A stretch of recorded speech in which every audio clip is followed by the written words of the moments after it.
patile o tele so ia o sevi ingalea ona ia lea tua faiva venga lo tautinga lo ona ilena luenga lo tautua fa ita si fea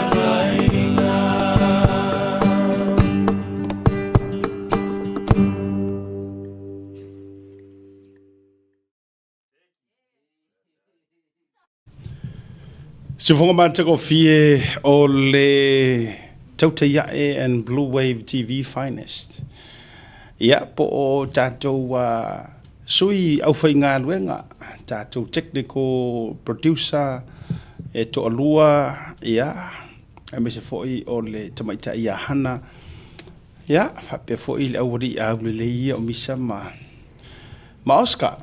Ya, o tātou pese hai amata, o pese ele pe forka ko live ma moku e hui lele o le tele o pese wa yai nei. Ya o pese wa faa tu la fono ina fu lele. Ila lo me o tu la fono e pui ai me o copyright. Po le ave faa sori tu la fono faa ngā ina fa pena o nisi o musika. La le faa ngā ya tātou pese ia. Ya matai ia le tatou porukala me le aso ma le aso. Ia, vivi ia tu ia o tou i le li. A wae le lei o ia. A wae whaavavau na lofa. O po a fionga le tua fa mai o ai ea se alua e le maunga o Iova. O ai fo i se e o atio na fio anga pa ia pe tu vai atu na o e o iai 5 ma loto ma maa. Ia, whaaftail nā, ma le whaamalo le nā, o le whaatulima le nā. Tātou te whiofo fo ta iai le nungo, le peau mangarungalu le ea. E le nei fo ia fiafi le amatalia o le tātou porkalame ma le tautua whaau au pea. A lau Blue Wave TV, ngalo moana TV ma le porkalame o le tauta iai. Ia, i le a fiafi ma le a fiafi. Ia, wa oe Samoa, o oe o le pale, o oe o le ula. Ia o e fo i o le pele i le loto ma le anganga. Ma lo le folau. O le ua tātou walu mali ea. Pei o upu fo i o pese o vivi inga o tuai fale aliti. Alo mali e lo wa a Samoa. E lo sa Milano moa. Wa e o fia tu i le ava mai pese. Ora kako wa a lea ua folau. O le a ele ili lo atu ele. O le lava tātou te wailungo le vasa. O le a tātou te ilo atu whanua. Lono winga. O le a ele i whakoa a makasika ko wholaunga. O le lua whelua suma leono. Ia, whamalo le ngā lulue. Whamalo le tauatai. Whamalo le onosai. E le whaingofie. Ya le tau amataina o ainga ma ngā luenga to telefoi o nisi wa toi foi ngā luenga. E o nisi o la o whaasifo lava la tau tāwhaonga ma malolonga. A o nisi o lea ua toi foi e toi ngā ngau le vao ma toi whaa e le tai. Ia ma toi foi lava e tautua sisina le afu e le whaingofie. Ia wale tautua ina o ainga. Ia e le tau mate sa o tau maua.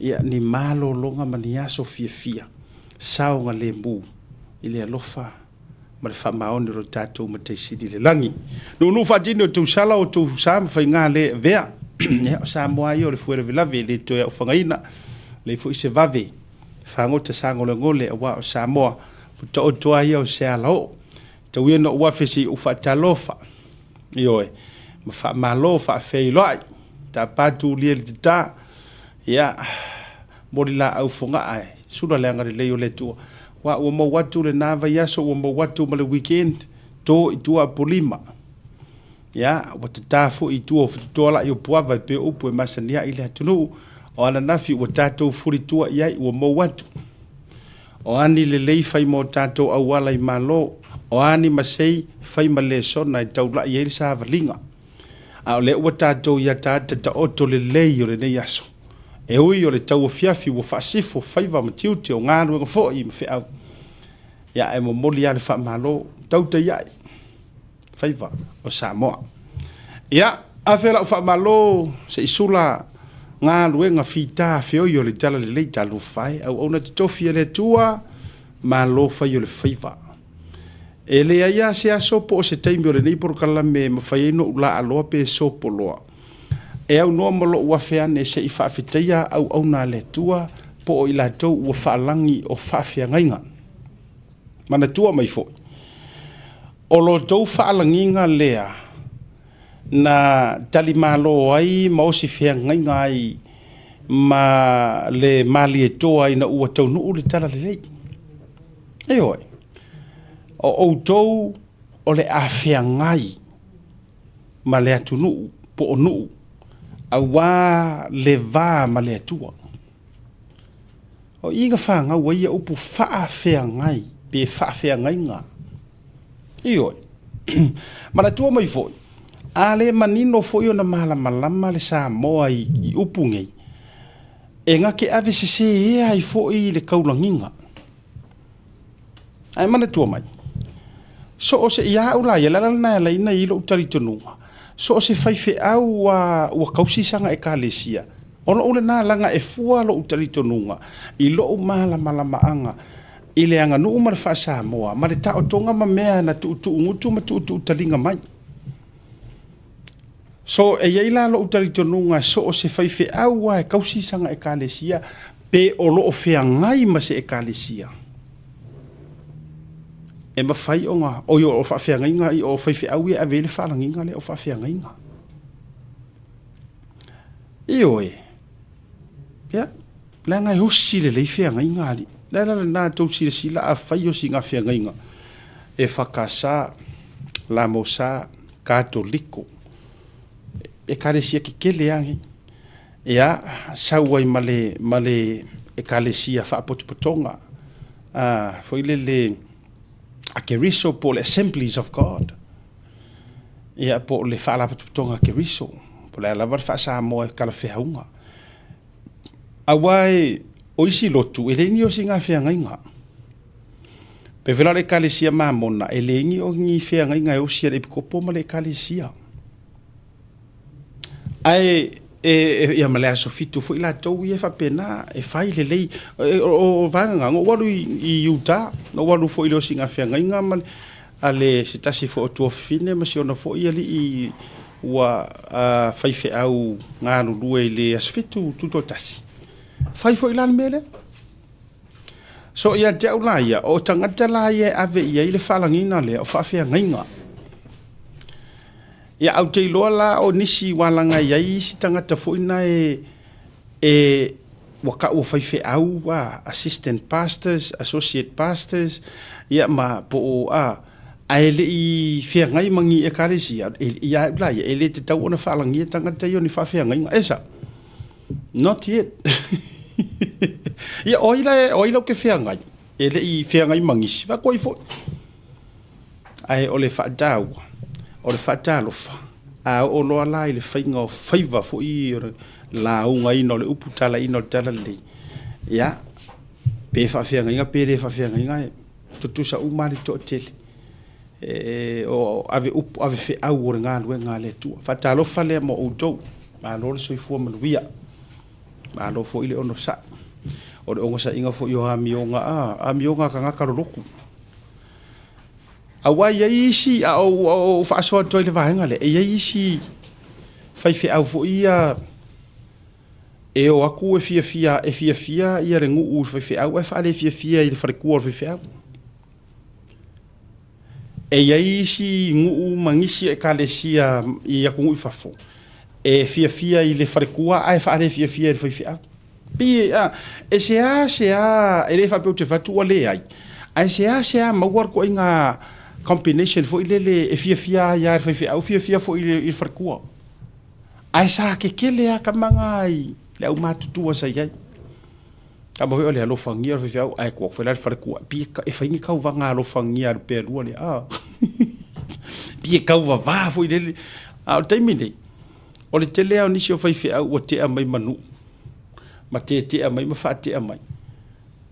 o le kele a wakau fo ile le vai manua ona o faletua a ia o le faukuanga e vaku balanga e le kaofia le faukuanga le prokalami e le o le faukuanga la e avatu i faletua la ua le vana tausi nuu ma tausi faafea ngai mai kalesia o le faukuanga lea o le faukuanga mo o e lea le la ake ia ai e farkua fakopokope se le gafuina nga wila e wila ka pura mai mai pi ke i mai o le faukuanga le la avatu mo o e le faletua le la te i wa faletua fa topi wala nga ye le sika mai kai e sa o nga ngo mai over my dead body my over my dead body e ke re anu nga mea ai o nga lo ye te oi awa yele si peko ma fia kenge palangi ma fia kenge e fe aro fa yele fa yangi fe aworonga a inga e le aro fa se fe awonga le yo o fa so eva tu sa mo oi e te matua e pase e le leile ai wa e ke i ale ro fe ho i male wa o e ka ki ia la isi roku ye pie ka ule ma mafi ke le me pale fe ngai le o ke karango ko ai la avatua la uia tu wala lo ia kalesia ia e mawalunga le palefia ngai ale ngu por e kalesia male au luku o el tama ita i lea waifa penga awa o fai fe au fo imawa o ngi yonga po wale fia o ngi ke ki fo ie la e kausi hu le la mawa i ma o ko awa o me mongia ia e pi fa kauria kere ya o ko ngai ka mai kai fo ia lai ko si lau fala lai la langa lau fala lai la langa fala li ia le au se papa pe o kaule o kere o ko sa ili mai i yengi o ko frekua ai pe o fia ke le so frekua fo ia kama fo ia le I don't think so fa ko fo o le tele o isi fo ia o pe ka o so me su e kai ko ro i fafo inga ia mau ingo fo mau ia ko ngui fafo mana tu or po kala me le true story ar karango ia whether you like it or not pe ke fia ai it's not my problem ai ela ve ai that means o ele singa ele i fa kulanga sa o la walu ia Yesu ai mana tu mai o nga e saulo le asu e akuru ko rua i ke ngeki le malama ingi kausinga ngu usamoa ele alu ngi me fai au kala vou ngei e fiu ma ku ai fai ele fa sa mo suru le ie e ferro wa imarsioki kongor fale ma ai o kai mile o ro feo ai o nga e ke sau piki akule ma ngai ala nga New Zealand born Australian born American born ma wai mar ngofo ma wa ule wa ona e saulea o nga e avakua le o le ngei inexperience eu quero facu essa facu anda age o quero facu o essa é lá como le under age le ai o le inexperience o se kaukala fa sa moa o ngi me fai ele malama e makua ingo kusia esa ole nga ya e makua ngo kusia ole me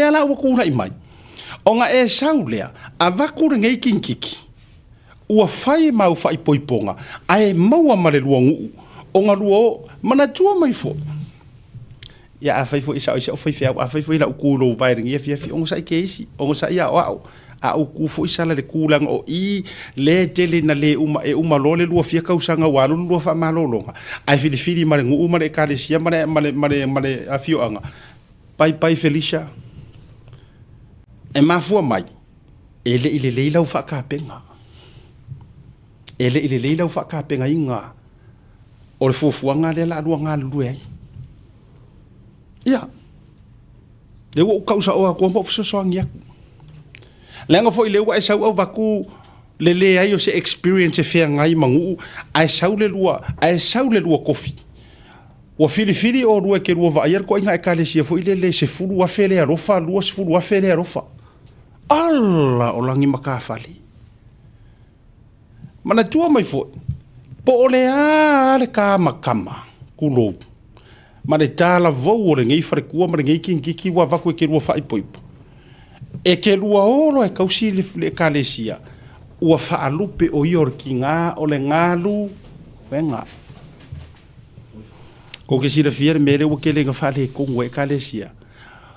Ua wha me mei, ua kou ka ngofifi me mei pe o le pau. Ua kou wha me mei ia ka mai ki ngā, e avea ma ki ngā o ngā ruenga. Ae le i kai maua so ngā maro si anga o le mawhau. E avea ai o ia o se kai o nkinga. Kusa ua peia o le whanga me mei le mele ua e whaia. Ua e ngofo me mei, ke ronga lana me kupu ai a o inga over me mei, ua overstretch. E pā.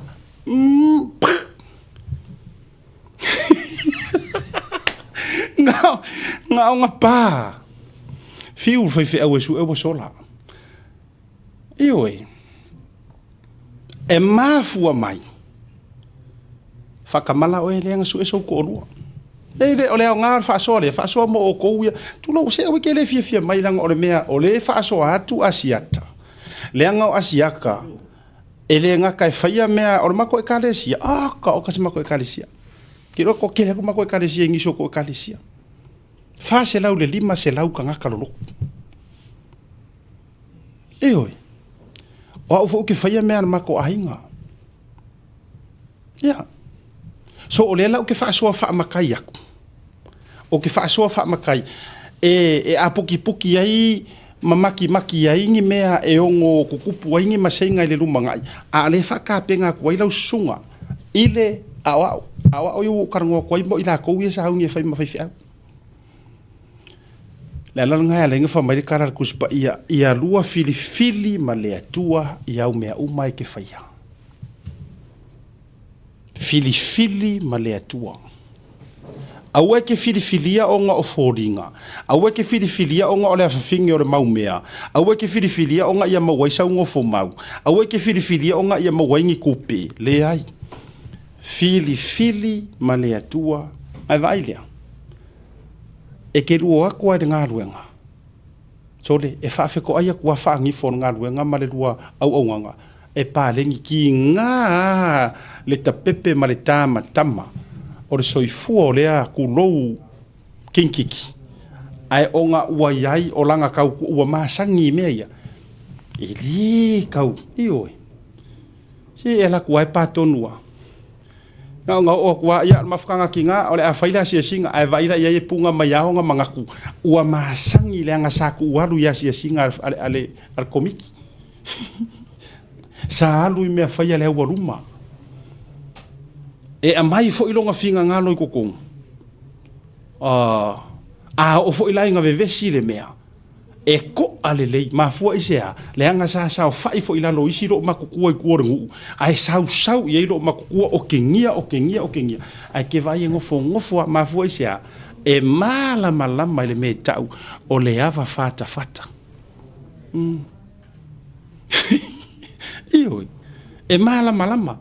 Ai saula avakur kamale ke fak ya oir kamale lela me ia fa ngo ia le pa me a saula avaku ngai kenge ki no it's not their fault ele so la ko se ai kangola avaku nga fa pe o la ngole fa finge o ko inga fu lele o nga pisingi singa ila lo ngai ia I hamper ka fa nga ia se piko o hamper ka wa fu se ngu sa ke re ko e masa sa pe ui pe ia se si le la ka o ko ila lo piko nga ka o temen pan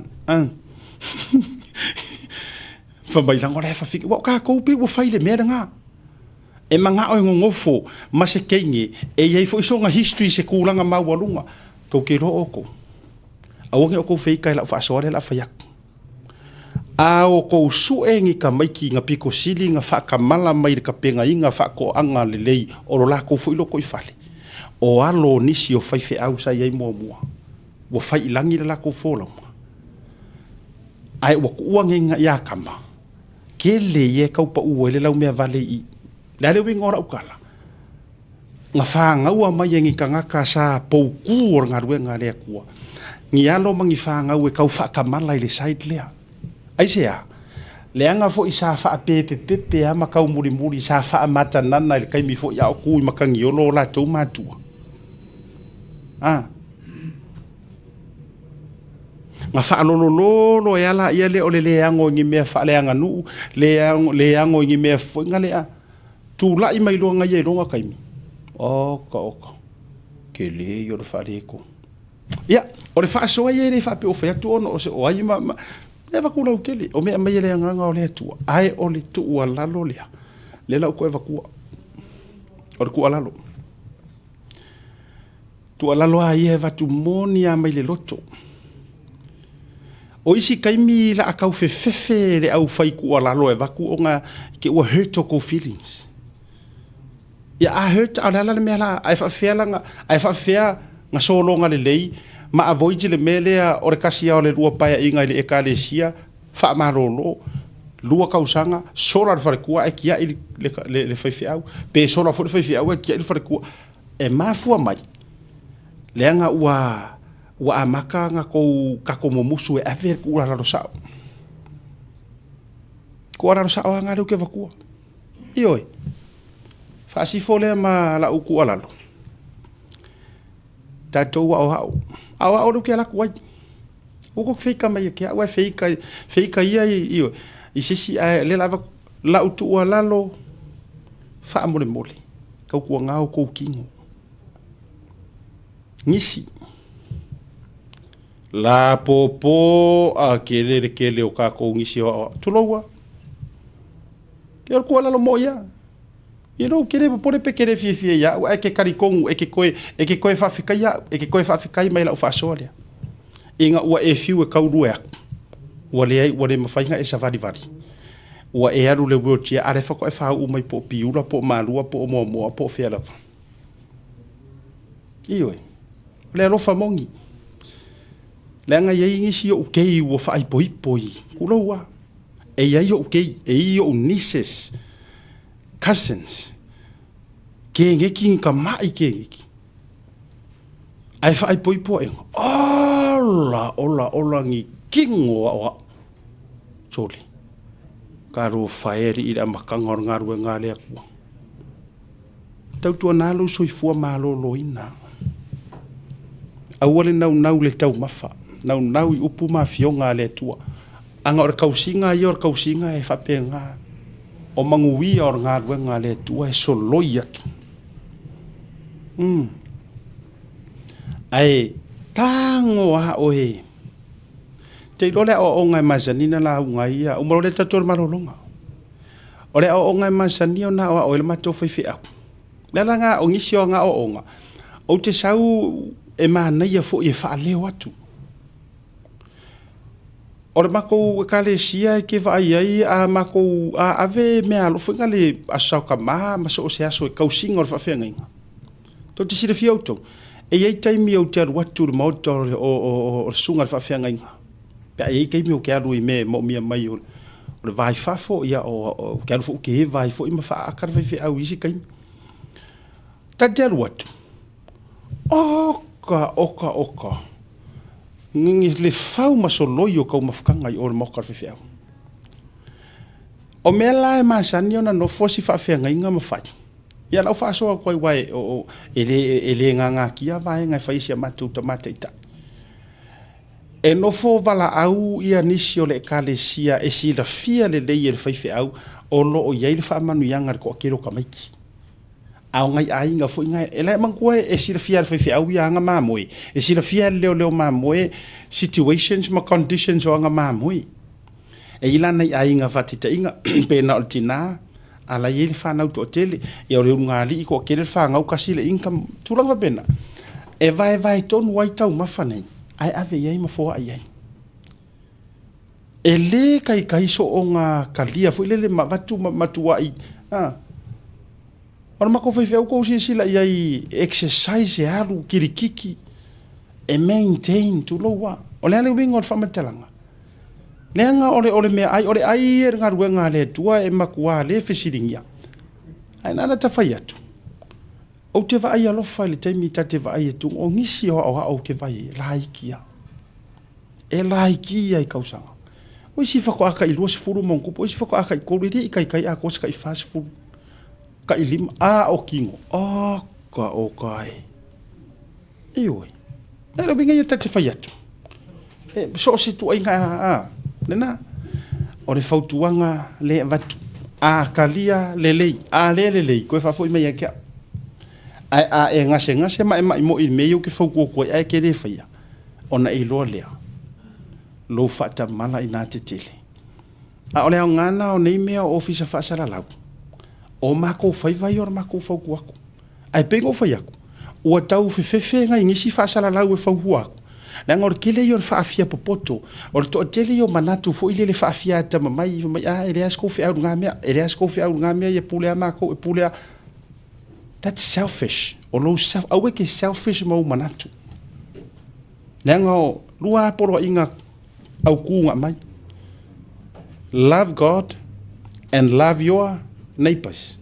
Ole love your neighbors la le fa so ko peka ke ainga peka ke le ainga you are my neighbors. Ole winga nga le neighbor lo kwa o inga ele kwa o next door. Ele for my love your next door. A vai la e fa ka ua ya o e ma e si le fie ya singa sa o fa ku nga le ke va ku. Lenga o me wa ai o mata I've been to a lot of functions. O ingala e ao mai ai ni nai manongi e fai er kak faso ka tol malolonga a foi mai fa feilo ia tatu malo mo o le tau le lima ile fia finei o le talia ile tatu fiso ta inga ma le fionga ile komesina la ka ungo le se fa sa mo le acting commissioner o le o lo o va ia le metanga ngo le fionga ya afa masanga Samuel ia ile tau le lima awa iro mana tu tatu malolonga foi mai ia la fa felo ila umalo mo kamala ia e exercise mai ar ka yao e o ile ska yao e keren kaure o I kai ko ruot fale o ngor fia ro ri exercise tatu malolonga foi mai fa o tatu proclamerunga ole proclam SMI Hardware is proud to be Samoa's leading provider of high-quality steel, metal, and roofing solutions. Colours inspired by the heart of Samoa, from the deep blues of our ocean to the warm natural tones of our fala and tapa.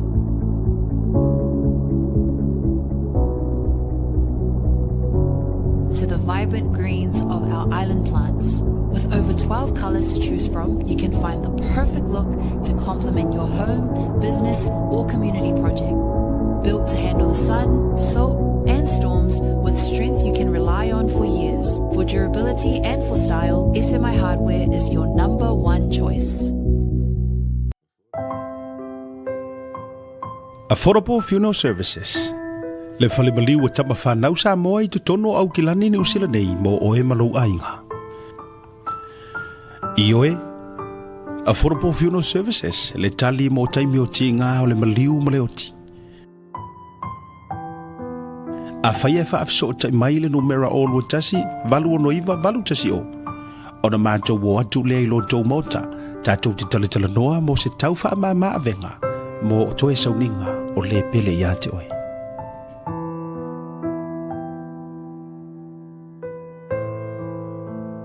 Whaafso tai nei loa matangi a mosa, I le numera o lua tasi, valu o noiva, valu tasi o, po o le Facebook page, Affordable Funeral Services. O le no whanga mua mo pusa maliu teu wina I mamanu wha Pasifika. Whapea so o seata, po o designs, e atangi ai lo lato suifua mātanga o fie, ma le au le lei. Whaafso tai loa le o lua tasi, valu o noiva, valu tasi o. Affordable Funeral Services.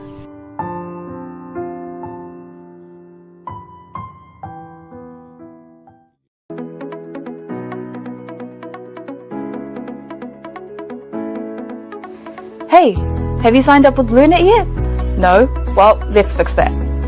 Head over to www.bluenet.co.nz and hit Join Us today.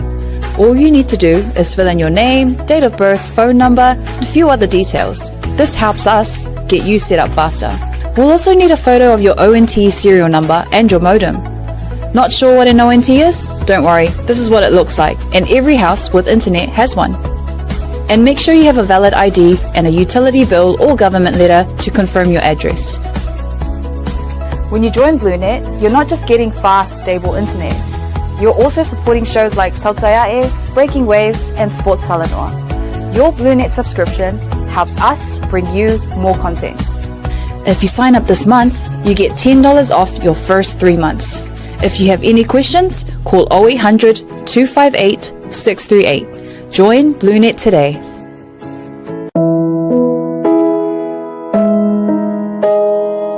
O le Oz Pacific Funerals na whaawai le tasi le afe iwa se lau i whae Sydney. Whaamauina o le lua i au unanga o le whale maliwa Samoa ma le Pasifika o whaawai i Australia. O lea ma mia sa o loto e tama whanau lawa Samoa. Ua silia ma le tolu sultausanga o lana tautua whaamama avenga mo tātou tangata. Ua tele langa waa il whaafoina o le au unanga ma ua matua fo ile iloa il tautua. Mātou te mawhai lawa o na mātou malanga atu I maota malawa so se taimi e whaatala noa ina mta upu uma I ta pena I ailwhai ngā malanga mo le ua wala au I aile atua. E ave se aile atua tu vale ma le mautonu a inga whaanoa noa e le a whaina po le hale taimi. E tā ua I mātou a tātou tūmanga no ua malu ma olana anawa tau ave lava lea. Dignity of traditions is our service. E tau tua le luas fulfai tu la ili fitu a solva yaso, mātou te ngā lulua e tu samfina ngalo mana onga o ainga, ai leo so mātou manao. Mo le fia māla malama atili o na sila sila mwhai tau māla malama lea ili mātou tu lau whamtalanga le website www.ozpacificfunerals.com.au po le telefongi le tatongia, tasi tolu se lau, walu ono, fitu o, le national, o lua fitu lua, fitu wha walu tolu. O le mātou telefoni fia viai, o whaari mo o, tolu tasi wha, iwa lua. Ma fesili mo rata maitai pule, na omi ma sina mua. Mana tua na ile tautua le Oz Pacific Funerals Australia, lo fale maliwe le mo moe, ai tautua ina oe ili alofa malfa ma avenga.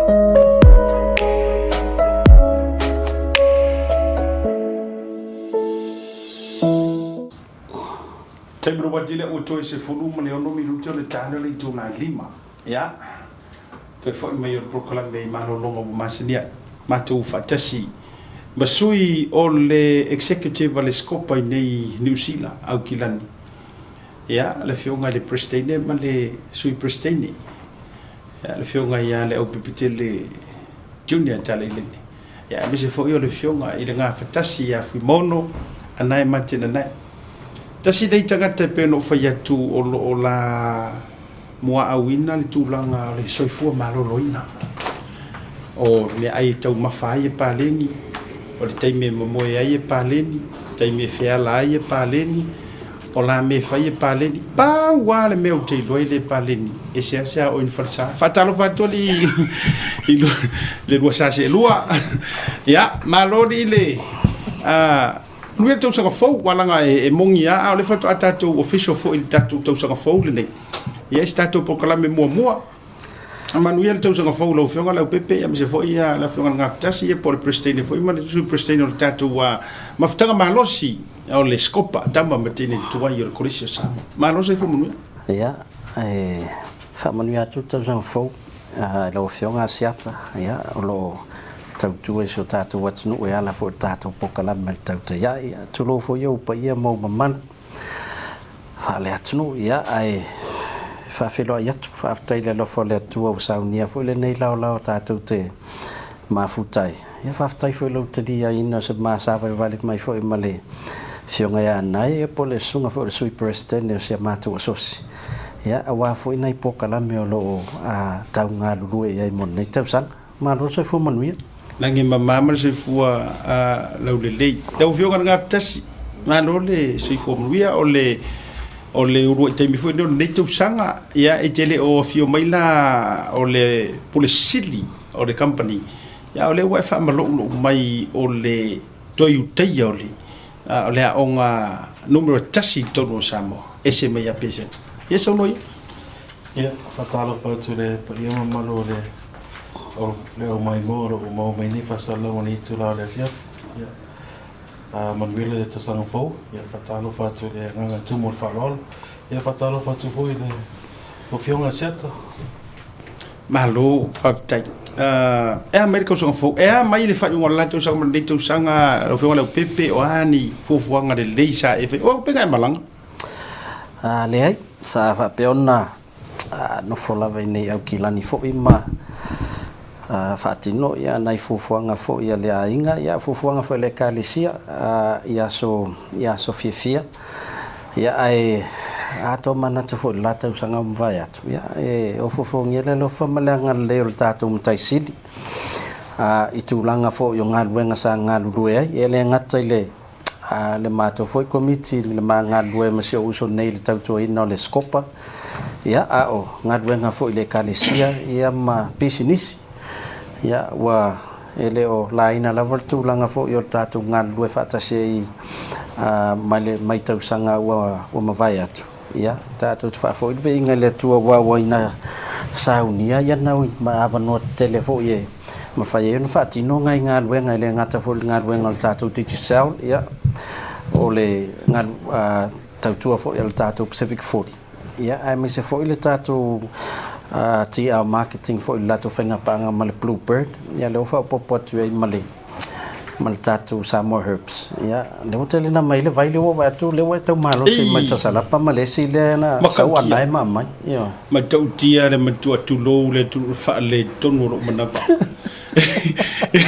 ma tu ye u le au nga se fe ya tonu ai o swinga le leia wa nga o le to vai ko e ku mai le fionga le lipule le ile o le to e tu mai for the last 6 months le build up mai le kisima le ai se to e fale tono le la le fionga ngaftas o faisi level do sa ili ma nai le fo le ma yo lo tinga nei le sa ili mo ia le lava sa le o mo tato vai esi ma sa salapa ta malingi vo ia te vai atu asiata e to o popo nga ia tinga ia o vai se tulo ia me se fo ia vai la ngam la tapolo il meno voi menna no vai tu ia lo fionga mo no vai o lenga malo kia fu mongo o aingo sion na fretua na taunu mai fa ko au ai le se pule wo makwa le ko yison kai mi le finga ru pisi solo le fe ave ingo aingo lon tolu ya e mai le aso fi fiero fionga ngaftas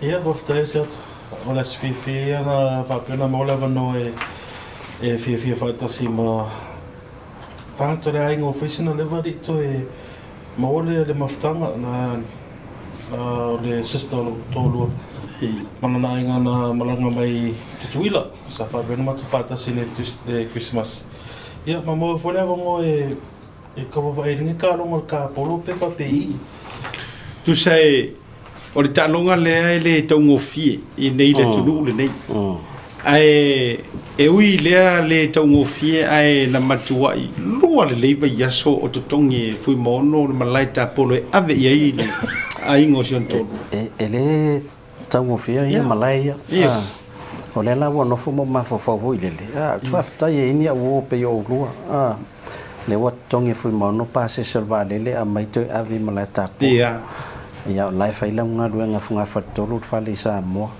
ya tau ia o tau tua e matua fia sina use le ni ana e fia sina fia fatale le seto a ma fatale ma le fionga ni tatu tanga no a fa a wiki rua va ve o fu ai wala ngau le fa ka dia ku ka fa ka nga ma le foi kodis a foi la ngau ni wen a fa masa ia fa me nga ia le o Mr Falai foi ele isu ele so ngol fali na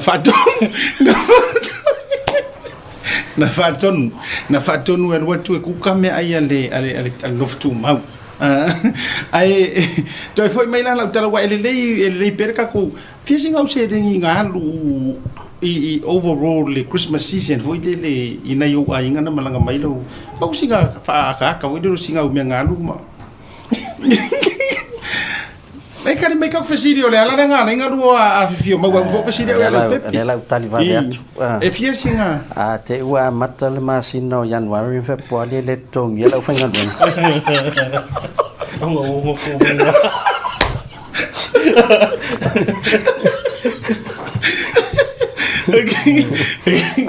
Ngo ato yo ole o se fenga duenga se tulanga vo le fa ngal ai o yu ya langa fenga ya tali ngo malo la ngo kero o ke vidi ku ile siaso sole o anga ule tolu o vidi re kardia anga ule fa yaku post it's urgent ai vili pek e ko pek marka malo asi sila mai ai fa sa ngon mere o piha So, Malai ka polo.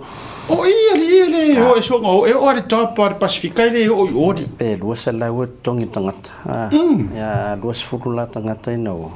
Pe whaafea ngar greenfish. Ele ia luita vale ma. Ya, ele a faina le ngai e mawhaiana pure sidi i ai rua kura whane na makua. Ia whaima mai whairo walanga i tangata i o talota i mei o fo i o mo me o le whapolongo tangata i tuno. Ia, ai o se wainga le i ta whaonga ale fionga le li pule msiona ainga. Ele se makala mala wepere. Yeah. It's Christmas. It's a time of being together with your family, enjoying the reunion, and you know, she gave me fear for it. But with I for it, so sister-in-law them it's been a long time, but it was a very pleasant moment we got to spend with family. We also got to pick up golfing. Yung karongo me godfather ke o e winga le taronga le o le golf, and e re fengo fieri. Vai sile. I think my first game I missed a lot of balls o le koso enga o polo karongo mo. Ole ele asono wa ia toi post mai ia ta longa le ainga le. On matua I ma loso sa velito timu. Ala fa tino ale ta long e pau ia le no te lo e tai to nga tau va pena na lu le fangali. Na ngata tai lo full matangi malene ai o vai atu. La la wa o fa tau va pena to ila mali. Ia, mana tu fo o le loto o le uso le fionga di pule le o mana o te le la mea. Ai a o a ina sau fo le mana ongo le ai ngore to lua. E le me fainga e koe arui me fa pe. Awan me fai kokongi fai e le se me la lenga. Ole sisila ale ainga ia masa mua ile tautaya e temini ia. Masalo te lo pieces company tu sama company ya wala tau foi la le o mai la ya ole Pursilio company le na talimado ya o afioga nei o tama joy kolis a oni tamali fai pisinisi ole fionga le pepe ya malana foi company le Pacific 40 talo for voucher mal fatuar ngata foi le o tulanga le tia marketing martele tichi sa fo io le Pursilio Pacifica fionga ya nai fu mono le to number line to sisila le company nei le Blue Wave Limited ya o le Pursilio ai o la te to lua po la faritua o tangata tonu e ona mafofonga antoia le te tupu mai e manuia so o ngai usonge e pia fo ile mai luma io te mire ai e o lo tu ia tatu o ia tatu fa tatu no ngai vanga le fiafi fa mo nga lo mai sa mo awa o te loa a o te mi o wa mana na o ia te lua kero wei ona faile ona i mei te fai sa mo e fo ile le fu ia ile ia si tatu fa so ia fa mo e me se a o le loma ile computer lab per fa nau ma le kolisi sa mo po le se update fa mo Hafta ia siata masalo le o ngā tono tau sanga mwhai atuna o mai elsa valia le tamaitai pula le aonga ia tulo fo tsuafa tamaitai ia ka rene fasila ia ona le fia fa le leia o labs le aonga lo o fa peona au tau inai le fa sa nisi ia sa fa pealon tal nole le matou lau ia misfosia matou sosi ne New Zealand ia ile tarsanga wa mai ia o se met tawun fatinu ma o te los taimi on tal no leo anai le ta ua telefo i sainis ia i tulanga fo i ia i lato lo tau le malu la tunu ai nei taimi ia me se fo ia tupulanga lalu va lo fa peona ia nei taimi ia mana ngai luma ia o le ala ma sa vali mai ile nei al nefiafi ia ono le sa fala wi lo le talia ina lo iole o fati nongo nei ploketi tesema sama to awai me le fionga to lupe le fionga fo ile Minster sui palmia o io o sui palmia ia ma o se tasi fo isa o ta winner science ia engineer ia le fionga le sui palmia ia o ia foi la e na te nau fo e fati no tu langa le ona ilana fo I sisi lai tono so tatu watu isa mo matua mana o mi ai la to ye to mai fa fo mai fa engineer o me tau computer me tau technology ya o le mau mai la nei asu ya e fa sisi la tuai wo ma panga umal tato skopa e ye le tato fa mo la fatino ina las farel nei ile tato hola le Colisio Samoa ia po le hola skopa i vai vase ia ile afiafio las farele o le tato fa mo lea ia e toi fa la wilo ai le tato Samoa College STEM Project 2026 ia ma le tato fundraising mo foi lea ia e ma te vala uri ai ia wo ma panga umal skopa tato fa tasi ai le afiafi ile as farele nei ia lo yesu el mato komitia siata le fionga vo ia tafafunai bol talenga tafafunai ia le il fa ili le Oatsa Auckland Oats Band ia le matamaita io Mele Naulino ia olo isa molta to fa ili na sole ia fa pena ni male ia sai ma la to na le fa pen fa fi las for nei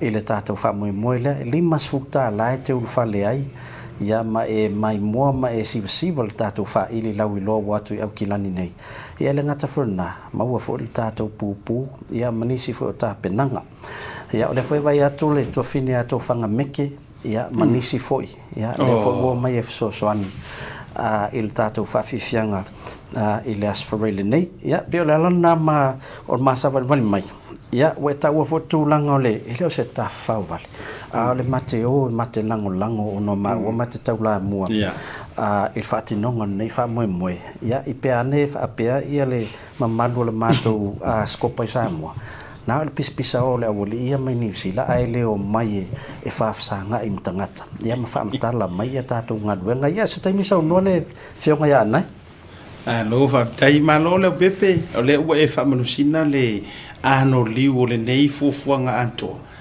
le ole a tu wa yo ai ngai ru ma wa sa mo fa mo ia e o se mele le tele e mesia o se loto le lei o tu o le nei fa mo mo le o ino so so ani ai tam fa na tu si mai au fa tu le video le ia mo mia e alo ma fa na e la ua tau la mua i fo ia le pristine o New Zealand Day ia mesel sui pristine ia e sa ilini sosoni ia e fa mautu oi ma fa tau nu ia le mo mitinga mo alo fa na tu sai o se potu o sa ilinga fa sai nisi ia matu langa fo i e su e ai ia awai toi fo ar fu ni ula pala petu langa lo tatu tu nu sa mo pe a manu ia to mo fa ngane ia lo fa na lau fionga fu mono ia ole aso lo ngono le la malanga sa moa ia a me se fo io le fa tala ula de totelo sa mo ina ia o mai lango fa mo le sferel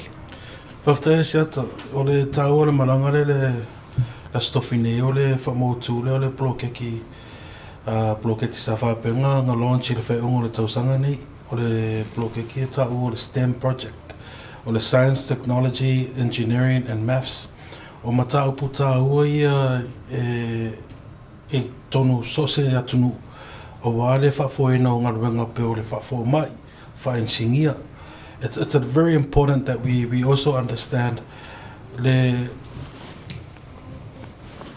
we also understand for Samoa College to have the science lab. It's really important that we renovate it and modernize it. O wale le lumana i o le tato tunu o Samoa. You know, as you may know, this calling, I mean, the purpose of us being here today, if you're listening, and if you're a former Samoa College student, you te miane to susu elo famalama to tilo mena for me ilo olanga onga. We need your help. We need you to stand by us because we need to renovate these science labs. These science labs play a very important part in Samoa's development. Ia, pero mafo anga nga fio mele tamai tai pule le aunga. Ia, tatal no male fio ngi.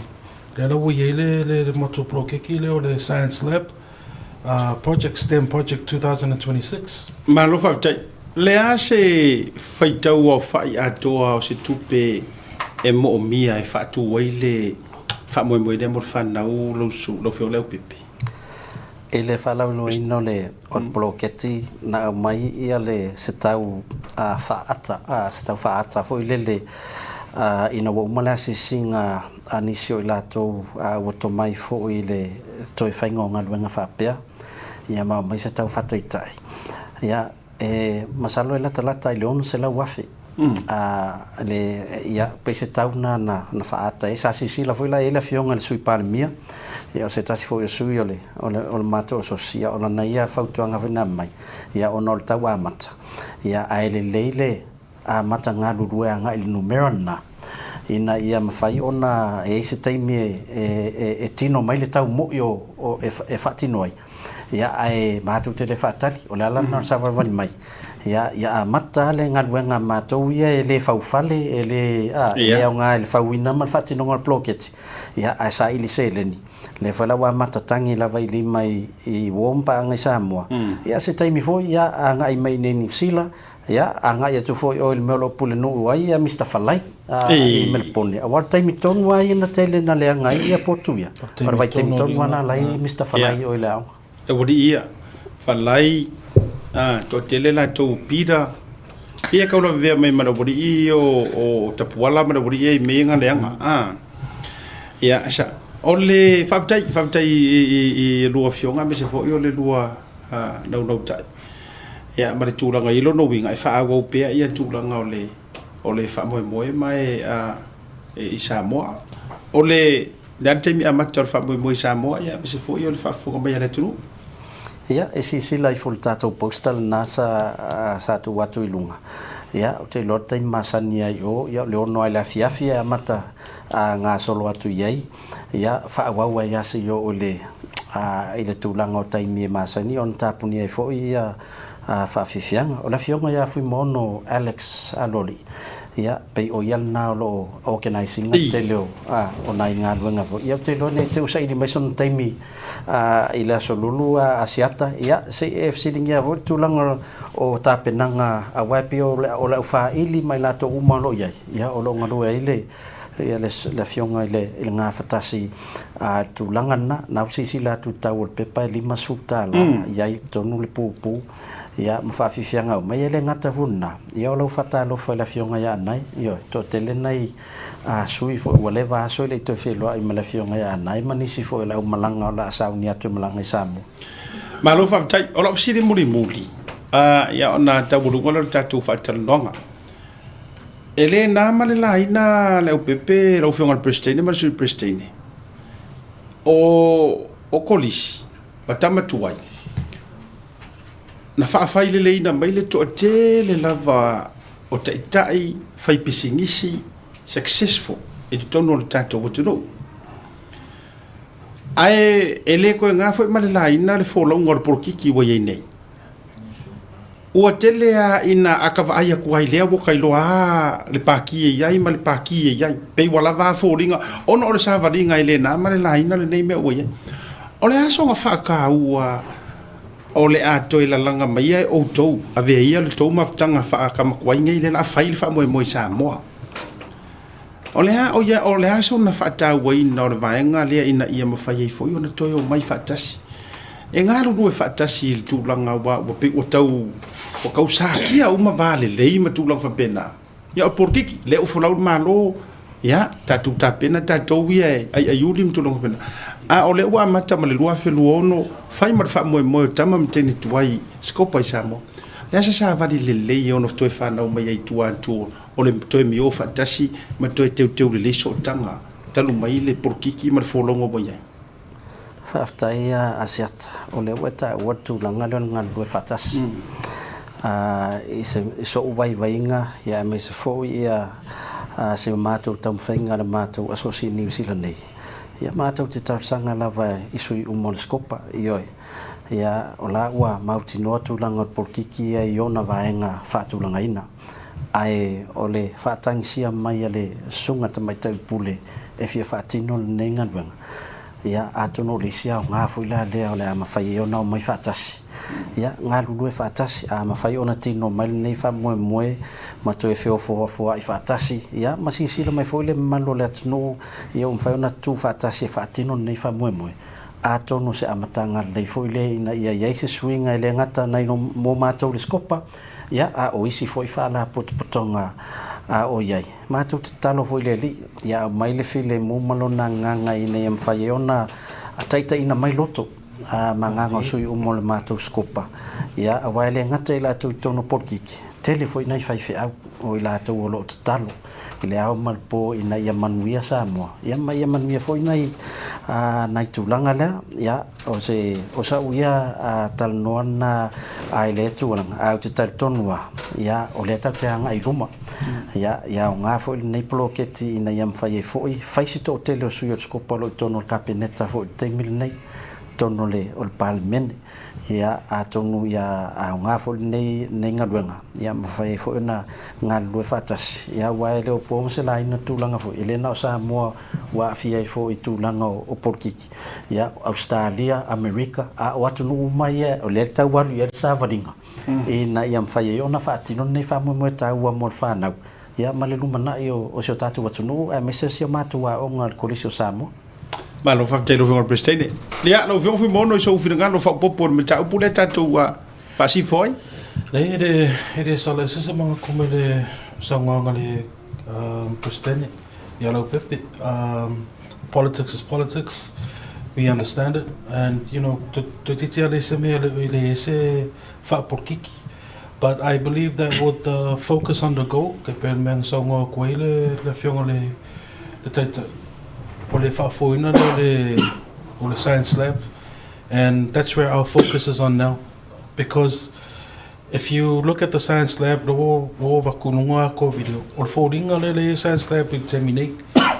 It's in bad condition. It needs renovating. It needs modernization. It needs to be renewed. Tova ainge science labs inge atunuia po New Zealand, Australia, America. It's really healthy and it's really good for students. So, you know, we can't expect to have Samoa College as one of the top schools in Samoa have a science lab of this quality. We need to up it so that the future of Samoa is in good hands when it's time for them to become the doctors and the engineers that we need. And also, I want to take this time to call out to every single Samoa College, former Samoa College student who's watching or listening in. This is your time. Give us a call, message us on a Scopa page, see what you can do to help out with the school. Tasha sili sili me ia le fionga ia fale atua I sini Australia te lo tasile suyo tolo mua po ise mafukanga o ko I sini e Australia ye lo fale o tupea e o taimi nei o e to tele o lo iai ia ai le mau popo se mafutanga ia atono le si ai la le o nei poloketi se taimi ona fata no tu le ono lo Yesu I sini o lo Yesu I Melbourne ina ia mfaino fa mau popo langa e fiatongi ma uma ia atono la whanau mai manisi asosi a tātou ia Australia ma America nei whamoe asiata. Malo whakatei. Ia, o le ala romlanga I Samoa a tau fo o whawsiri ai o inisi o rua nei rua alo o au tau inai korisi o Samoa nei teimi. Leu tura whatu pe se mai nei lo o iei se whamoe ngawhi o rei tu ma pe o se whatatafu i o atu mwhilo I Samoa lo whionga Pristine ma sui Pristine. Ia la foto ia lau fiona sui Pristine se tani whawsiri e o nephews mo nieces o lea ongo I korisi terminate ale me de ne o fisiria o le fisiria ale ai ava pe o ia mo modi fa malo ele fengo fie foi o lo faiva ia me se vo ele tomate ona o ruo oni tangata tau nga fau mo lo winga lele ia ona foi la le ele tawilo le amanuia la sanga mo fa mo ia fa fu mai skopa mai o ma o ai so se sire ka fa pe foi o se skopa so stangata e alofa e ile ngona e te langolango tu langa o nga mi se foi to fainga fa nau ia ile la to fale lea o potu e nga solo e fai yesu e nga fa sai ni si so e nga fo tu langa fa fo mai me o mo fa pena ka ma e alo ko ngisa ma fa mo mo le Tauna le ngata te alu tongi la lima sekulu. Ai so si Samoa, vai kala vango. Ha. Por faili le ave te vai. O le faili le wa batu. Ai awana le wo vai tu le wa do masi o kali o sai. Oh. Amare sai ia e pese maro mau kingo o e fai to do malo pana.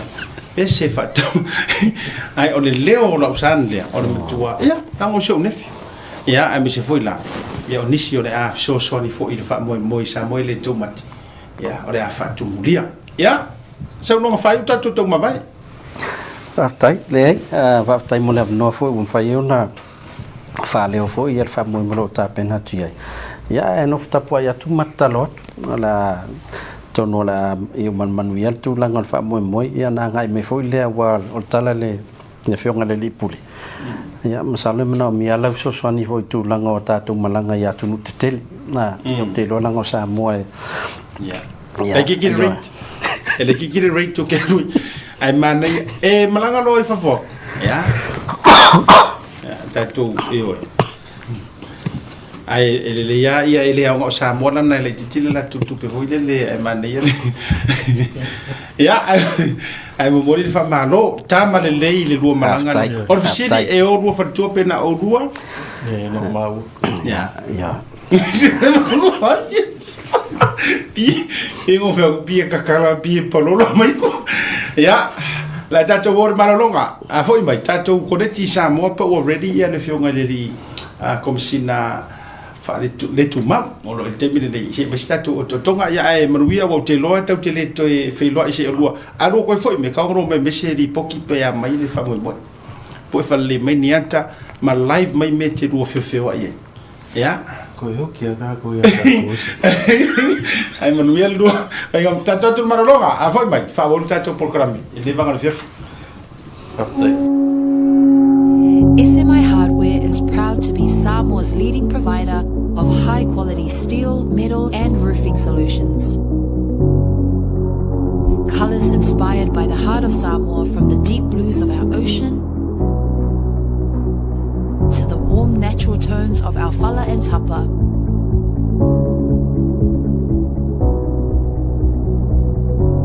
To the vibrant greens of our island plants. With over 12 colours to choose from, you can find the perfect look to complement your home, business or community project. Built to handle the sun, salt and storms with strength you can rely on for years. For durability and for style, SMI Hardware is your number one choice. Affordable Funeral Services.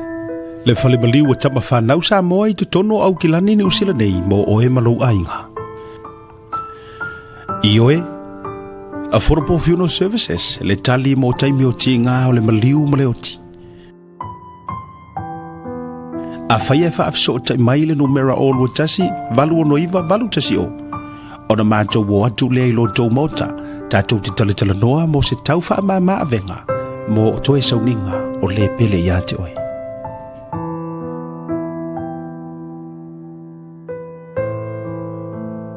Whaafisa o tai nei loa matangi a mosa, i le numera o lua tasi, valu o noiva, valu tasi o, po o le Facebook page, Affordable Funeral Services. O le no whanga mua mo pusa maliu teu wina i mamanu wha Pasifika. Whapea so o seata, po designs, e atangi ai lo lato soifua mātanga o fie, ma le au le lei. Whaafisa o tai loa le olua tasi, valu o noiva, valu tasi o. Affordable Funeral Services.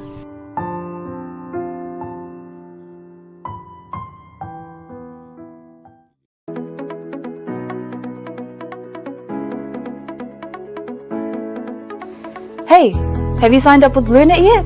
No? Well, let's fix that. Head over to www.bluenet.co.nz and hit Join Us today.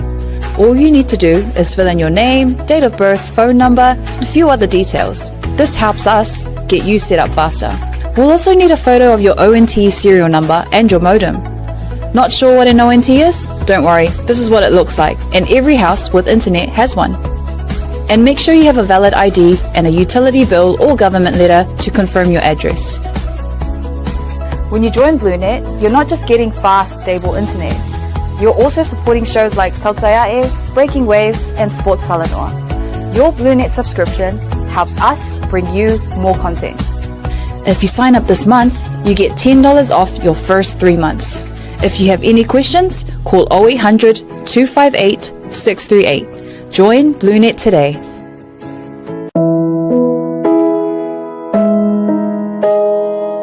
O le Oz Pacific Funerals na whaavaina le tasi le afe iwa se lau i wha i Sydney.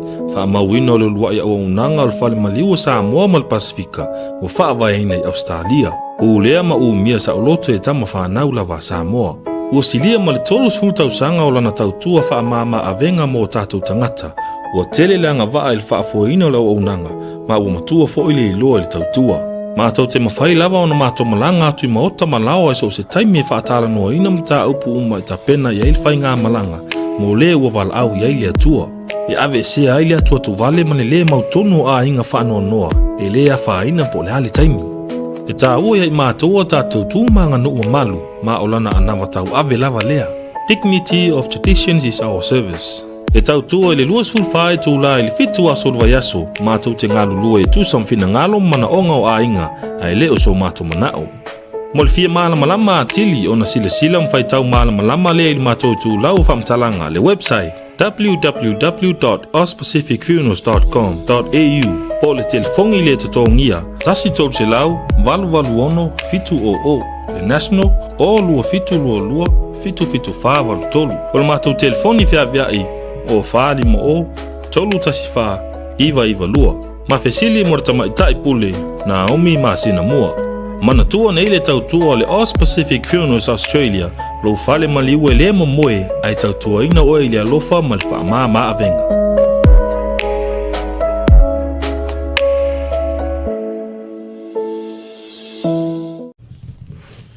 Taimuro wati lea ua toa moroso los fun minuto janeli tu la lima i le tautua wha wau talia le tātou so te inga ma le komesina a foi le tu mau le fionga ya afa masanga Samuelu ya le sa so ta i mai na nafi ya okay mai mo le fatalno yes i tau talia tu te me join mai lu mo tātou o le tātou so mo le programe ai fa filo ya tu le to ma lo se fo mo ia ma lo fo ile so por de vanga o le afiafi ia fa ma lo fo ile so e un am kainga for ka programe ia wa pisi a fo ni ngi so da mo kanga programe akua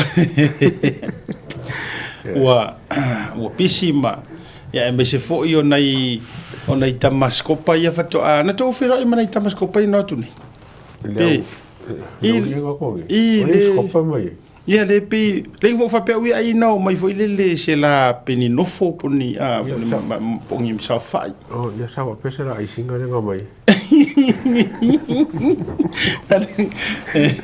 ya o yo le ma lo le sa ma lo le fa to ole tao ia ta mata up e fisi keli ia ngore saka ko par fianga i weekend ole ta li ole taimia e mo me se so ta inga ma le fionga le sui komsina ona tato wa fele o tu langa yosfa inga leo mo rate le sa fata no ina me sure mo tele sala fai ai la matangala tato wa mata mai tu langa ole fata ia fo yo le ne yaso ina o manu mele tala o tu ole malo ele fionga i le sa avea ma minister ta longa lau matia manu Ringo Purcell ya sui fo i ole nei pa inga le sa le stala mai ia le maruira ne tau mo fainga i le sub ya wa tu ole malo na wa tu langa fo levo na fita tu ngoma par fia ngai ma ngase ole kanesa ba tu fa fo ma wala tu no ya ma tu fo i ole si te mia ole tau sanga ne tende na umi lava nei New Zealand ole sailinga lava to fitinga i le tūlanga ole ma isa fianga ia ngase fo ya ole ua fa mana vaina nga luenga ya ile nei lolangi ya ele fo isa tautua malo veama fai pule ya ma tu mai ole fionga ya lau matia manu po lau matia Ringo Purcell sa sao mai le pa elections a sa fatalua i lalo fa malo fast ia ona lua ila ia lea o le tausinionga ia ua leonga tasi fo ile futia ma le umele tu so le taʻitaʻiga le fioga safa pito ma se finagalo o le suga lau le maletoa na afua i lea ona vamai o le fogavaa ia ma tatou tilotilo mai taugalu pe o le tala e sanmuliaga po o fea o le ao i fea ao ai o le ao i fea ia ona manino lea o tatavaia ia o le fioga ia lo matia na filifili e mafuta atu ma faatasi i le vaega faaupu fai mai latou na o i lalo le taʻitaʻiga le fioga safa pito fia mena o mataafu ma lesi talaina ai le latou caretaker government i le pe faaigoaina ai le SUP Samoa Uniting Party ia ma faaauaua iloa mo le paeaʻiga lenei le sa faia le paiga palota faatopitopi e ui e leʻi manuia ia o le ala ua valaau ia isiga little summary history le ga'a asa e fo le tapipi sa kamo fo le tapipi le mo lua ke sumo leo lena loa sumo leo no sa tagu fai foʻi lalo le faamalu le tapipi ia o lagi tausi lava ia auā foʻi ia le afifia o faaululuga o falefalaiga sa tunu mafono e to le foa ma lau matia mana ia e mese foʻi le fio faumuina ma falana pupu ia ala le taʻi foʻi a le papa ia mese foʻi o mauava faapea foʻi le mamalu le a latou ua tō le timu o pō le nuu ia o lagia foʻi ma o tama ma lai fausaga manū ia atuā foʻi o siulepa ma togamau ia faatata foʻi o tuā o vaopipi malia ma tanu mafili ia mese foʻi o vai malia ma vaitoelaga ia ona ua tuua le malo e se tasi o poututoa i le gata foʻi se saave le palemene ma le faiga malo ia ae o tulaga foʻi le faaululuga ia o le nofo ai le aiga satono mafono o le aiga malosi ia faamaise le agaga o le atua ia i le fioga i le faletua ma le fanau nofo alo loto faavauvau e lē ma mamae ia a o le uga lea o lo tatou savaliga lausuga le atau mo le faamaisega ia tusai o le tuua o le malo e le fioga ia laumatia manu Ringo Brazil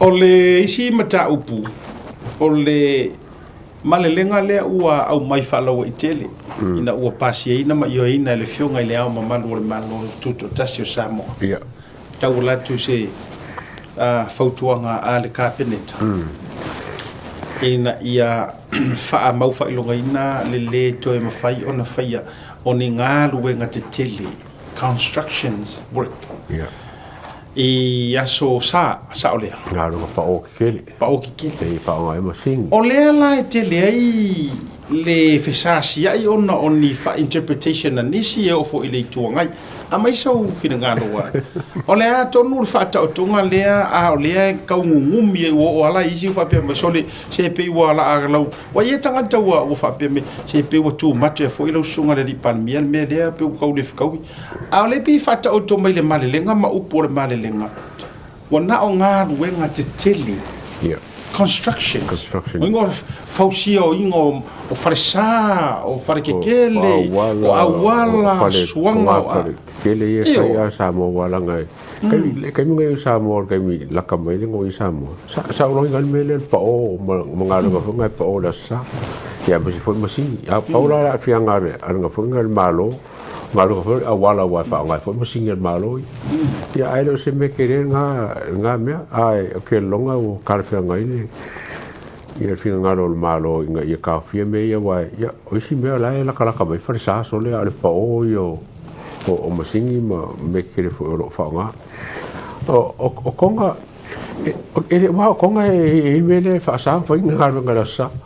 Ele ia se whawhikauri a konga la ko ia, i lau mai kamera au ai la e le, la ka la wha lo loa fo ia mo ngā runga while mo, ia mga mea ainga me whapenga. Ai, o le wala foi la nga pisa ka la karango me fonga nge pu ma musika le kile pasi me fa pena si o ka ko e a ka fa ko sa me pa o kele ia o ko me kia a fie foi me nga ka fa nga ele le fa ko o la ka vale ma la pasi ia me foi ko pulanga e kusa umanga mea e le kau whaasa en malo ngā mea a ko whai ngā mea i o la o whai e whaasa en malo a me le kau ko whai Ole si vaenga ole mai ngore malenga fa mo le a misa si to mai la vailunga tom fai tau vi fai tau watu lenga ele ngata lai le a ole bo fata o to mai ai le asolulu fai mo o vai aso te tasi mo le tau sanga atoa e fai maso ana pongi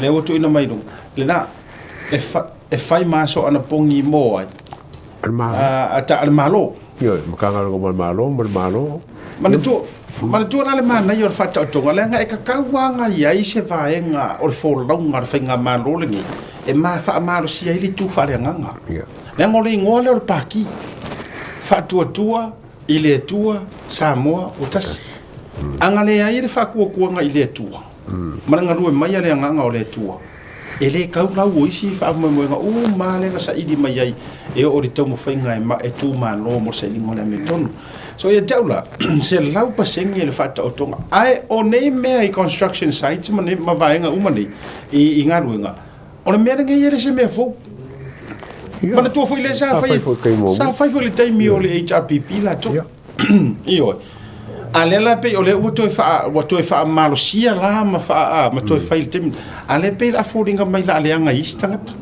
io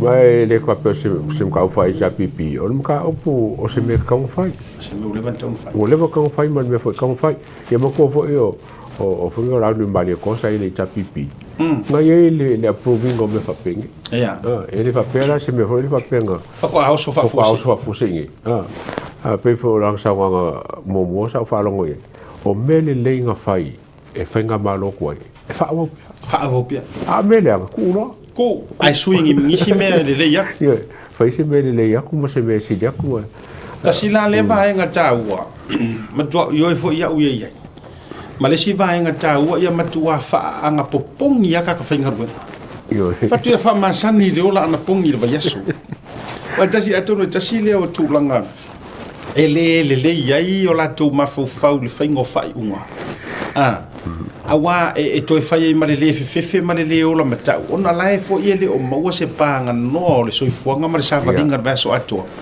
e anga pongi ma se ka ngaru mai le anga le to ai atonu o se a fa vai le po se anga tanga le ya e so ni fo i tulanga o le ngalu due fa tasi ma le mano o fai oni filinga le fa usa yo o le me foi le wai fa pe fa sala se si pare un po ayo ele mai di funi drug test nga me ai mole le la por ka kala ko ia mole le la nga marka fai nga ru fa ke simon malo o se me le o se me le va venga mamla mai singa ngalo par mia marka pingeka o se me le va venga mamla il mamla mo la kele wai lo ofia ka ka ke ermere ka ke vai a kwai le longa yu lena ai o leisi lai tu le o le faka i kai ai lo tatou Samoa as a whole nation ka ko wadwe fo ile aso pon fa to tatou lango fatasi le va o manu la le va o manu la le wa mai ele se mele anga le mele anga pongi a faila o le fai maso anga pongi fa mawina ale malo lo winga so stanga ta finga wenga le malo e ka kaunga anga pongi le so lulu le ai tangata no ulenga o le kako malo e sa oiva ya o malo e o kako malo lo no winga tato uma fuila ia ke fuila ia o la ulango e o lo ke ngo fongi usila ai lo no winga o lo taloto e lango ai le dei ma le lenga wa o mai fa pende ma to fa le fa nga malo ka ko ro ka ko uma ro po fe ko ke ngo fo i oi tato sa mo la ngon tato malo ma ya tato lo ngo winga wa uia o we telen ana pongi ya so fu mas fleili lo no winga o le afa po ma le sia so po ko lo so wa ki le lo le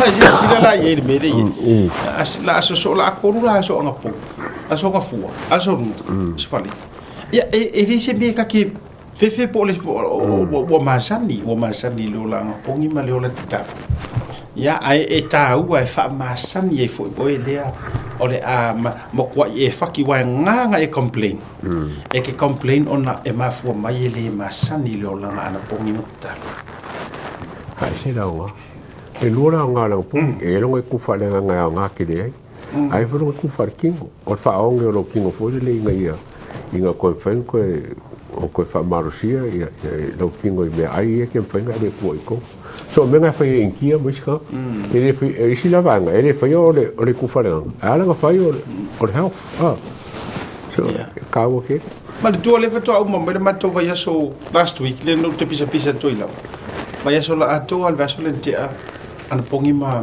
prayer meetings fono te taro i tau se matou kalesia tasia la le if you wanna lose weight kasi le vaenga le e ke kaure sa vali ia anga pongi a ai e whaparingi au ngi e whai anga pongi voi e rofi o ki e isi ukai fast food waso e risi kakanga ngā temptinga fast food waso ia kau roki whaabarbale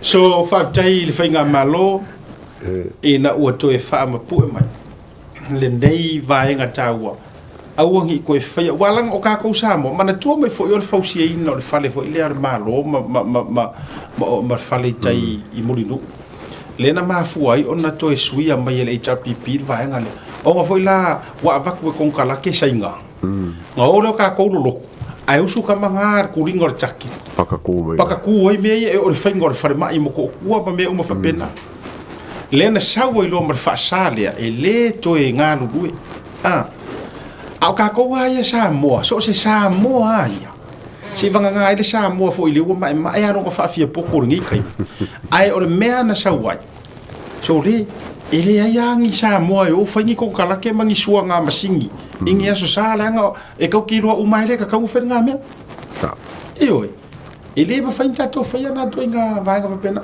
tō tisira fia o le whaamaruina o le aso sā ma sā pati ma lotu sai ai e o le matou nuu e le kaimi le mako hu sa paikea e ke sala pe ale ro sila la le whaamaruinga le sa whai e isi o ngu mafio e ke sala e alaku le asia singa e kasi arka ngā kai ngofo e fu e lungu ai ia make sure e lo loku ma se vanga ngā o e mai whaka okoria fu Ole arunga ngā rua isa kako so e le fou ya matou nei mea sa o ia rupe makasila e le fou ai mafua ngā ofo ma complain o ele ke fia whai mangaku ai ke le iui mai ngei mea e fou ya o e tele imasani so ole tūlanga laia tātou walu ai i le mea ua iai e le whapea la o aku sainga ingi kia ngā aku lea sui a le nā tonua ioi e le whapea o Samoa fo walanga wo o e whaasoa i si tūlanga fo i e o kūrisi ma mea whapena ia tea e le ai e le fo e ke koke sira fia kūrisi e le o kūre ma fau fau pispisau o loko o kākou wa e le pisa pala e le kai pisangi palalangi e le wa le valanga saure mea lea e ngofo e aru fo e tulo aru papalangi tangata ta fa sa o mai alo ka ele sami le sa ele ka fiki ele ala kula kapi ele ki ususu ele o nga a o ai tangata ie to fa le tonu ya ka ko ia Samoa ioi po floko ma Samoa fo ie malanga ku ku fa o tangata lana e te tonu fa u e ele fu au ai le se me ala sa ki ai fu ia tūlanga langa o la e le fosia fua kākou makurisia e oi e le aiangi so ngā leo ke kele fua o nkurisi sa ai o tātou fai o le wako sipika i e le avatu whaapaka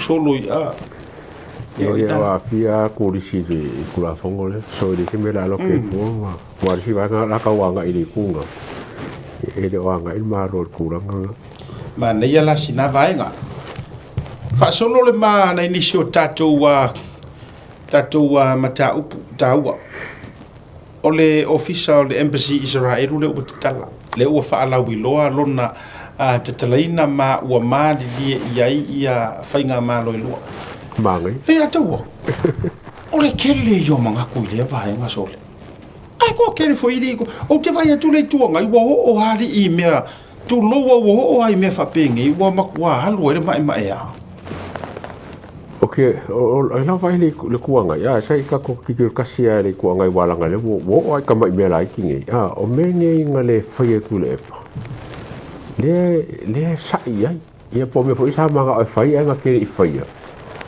le ala nga kupu ya fa ve spesi mai le kuanga o se me le ke le nga ka ku fa nga ma ko fo isa la le si ku fo le nga ka agriculture me ko me fa penga ma ko kai ku sa le ya pe si ku velo o fo ngo o Israel a fai barang ka ke lo ko aku po is fingar for palmia inga ia more technology le male man me lo fa ko anga a me so Pacific o se me le ke we got nothing to lose for le mo fa ka ko embassy I fo ngi o Israel ya me se ka wa o lo ka ko free visa Israel nga ko ngwale fa ya toila utala o fengi me o fai wa ka ko free visa isala e ru mani me ai te enisi I tu langole o fa tu no se ya me se ke lo ka ko malanga ngi o sa mo ai ka le sia ho ngi de ko ke ka sanga lu ka sanga mo ko ke le ka le invest le o ngor fio o le ile ai pa ia foi mo ko fanga sa fio a fio ele ka ko faula so e ke eu me fa poponga a ke longa I ku fa por ki male mal bainga mau o se me le ke o le ka ko free visa o fese ku a ku mo mo foi le o ka ko free visa e fa fa ko samo e o ai ku kuila le fa ka ko visa ka ko kuila le na tonua ya oni si o fina ngalo fa alia o ali le vange nga maingo o me pa ia hui o ye fina ngalo ni si le nei mata na o tele I fa longo fa tele no nga le fio nga ya tu ya fa pulo sa fa ta mo sa fa ka sa fa ta mo sa ta mo le sa fa tele no e si o so foi le lu ai o le toe au mainga le page le o atulu tofi sa mo la atulu tofi e po le ana na ya to e maingo o ina no fa longo ai le fidanga lo le fionga na ma wole va nga le ala so longo okay le mo fa kalo ma tua io e ai lava lua mata u tele mai le tele o wa pengo fo ke fa longo ai lua va nga pi highlight mai tourist le sinana o mai fionga from tourist le nala au mai ai le fisilingia e le fai por kalame o le fionga ya tuiga po le aso na fina ngalo I le mata upura Israel ma pe la ke e ai nisio ai fai lo sa o atu ya o ya matua e tu mo Israel na te matua lango fo ia le fa nga ai le fionga fai pule por sui manu upu nei ore fuata mano na lo foi mano na fuata wa uma le lo le HRPP wa ngau na fa nga fai pule wa ngau le nga lo le nei foi taimi wa sui le lo ia le me ia tato tori ai lo tato tori ulu ai lo le fuata le o tato ia nei o a fo I vaenga ua whaato whala inga iai le pale mia malana whainga malo o se mea ea fua mai iai se manuia mo le malo mo ni tangata kako ue langora ma ngai ai o ma upoku ia ua sao ko komiki matua oki a ko ko fisidi foi la iai ma fai fisidi ala so langona le tulanga le kuroki ua fiu le fai fisidi e tau fai atuanga si kairi fo ie kau whape ia tala noa negative mai ai le fionga ia I fai pule. Ua ku fo I ka lia le process. Nga fesiring ia. Penga ke I ohe le mere ro koe apalai ma mea ngei. Tasi ale tali atu ia. E pule a le malo I lato whainga whaavai. Policies. E tau te o uma a whaia o le sila vaenga na ta ua I lau whaalongolongo. Pena o whaetu. E tatia ia lo tātou whaai ku au I kulanga o paki. Ai ave ese le lau a manu ai tuli matai le whaamuli o atu. Tātou tuli le loto le a whai puli. Whamaila na saunoanga. Lau sunga le li I whasala lau. Oa, leanga oha ua le whai puli o ke whai ngu ufo. O ke popole I lo uku maro o ke sao whai mo whaalongo I langonga o ka. O ke whaia la le me whai mai I lo uku maro. ai o ke le sau fai le me o ke manga o ia o fai le anga o ke koe fo i o ke sau fai o nga fesidi mai le ku malo sori o e fa le wa me ye mo ke fa koe fai a faila na te sila fia e te tauna a mai le polo ke ki sele lima le leima lufi e ia e ka kau fo ila o nga ia ui le lei e te tau o na ia ui le lei i le process e fa ta o do ia la fu le lei pe la va nga le le o ma nga ia fa ka ngo se la pusengi o la me aka ko tiro ngela o fela o ko li sulu mai le se fulu fa o fe ko li sulu le ala mo ia ku malo ia lua ia lima ia foi lima ma kuia o si que le a sianga le o le chapipi e fai me le o fai la uri e fai puli ko lu e matautia to lo sa office o tai nei na office o tai atu nei i Samoa e tau mai se fa mani nonga o le tūlanga i se finangalo o le fionga di tupu fia ia whamuina o papo. Le ai whaalia nei ma whaasala lawina lo na tūlanga whamai na ui le process ma mea uma. Sa mawala la ufiso ta inga mau tutu. Ia, e mai i tutonu o le tātou whainga malo i Samoa. E tu sa i o le mata upu lea. Ia, e mai se fōi o se wha o se sota nga lenga na o mau atu o se sota inga mai tutonu wa o le vaenga e fito i tonu le mata upule mai tutonu le mata ngaruenga o le o tinamta mata sa ofisiri sa o ai o le a kongu wa le kulanga la a faila o le anga fa mai fa mo nga sa fa akarangoa sa apalai ma me uma ai ole ara le mea ua le avea i lea kamari i pea whapea wai le keikei aruaku o nga o la fo ilanga kera kono ngoinga ai au mai le tali wha manino mai a tiau nei le fiafi e aruatu ma a tea tu maritusi te o ia laku ma kono kuski ke yo o ilar kaponi e latu e faile whaatare noanga ai latu ma te tu mare tusi te no nga mga o ia kalia lang kalsanga a ia lo el malo e ke avatu na le over singilo se na o le tali sa o le na sa mo from the background information se le sa of so tight night today an hour before an Amatele show. Lenga ngau e kulia i le kingi. O le prokalame ngei, maringi pēna wha tol mea ne sa wai o foli nei tausanga.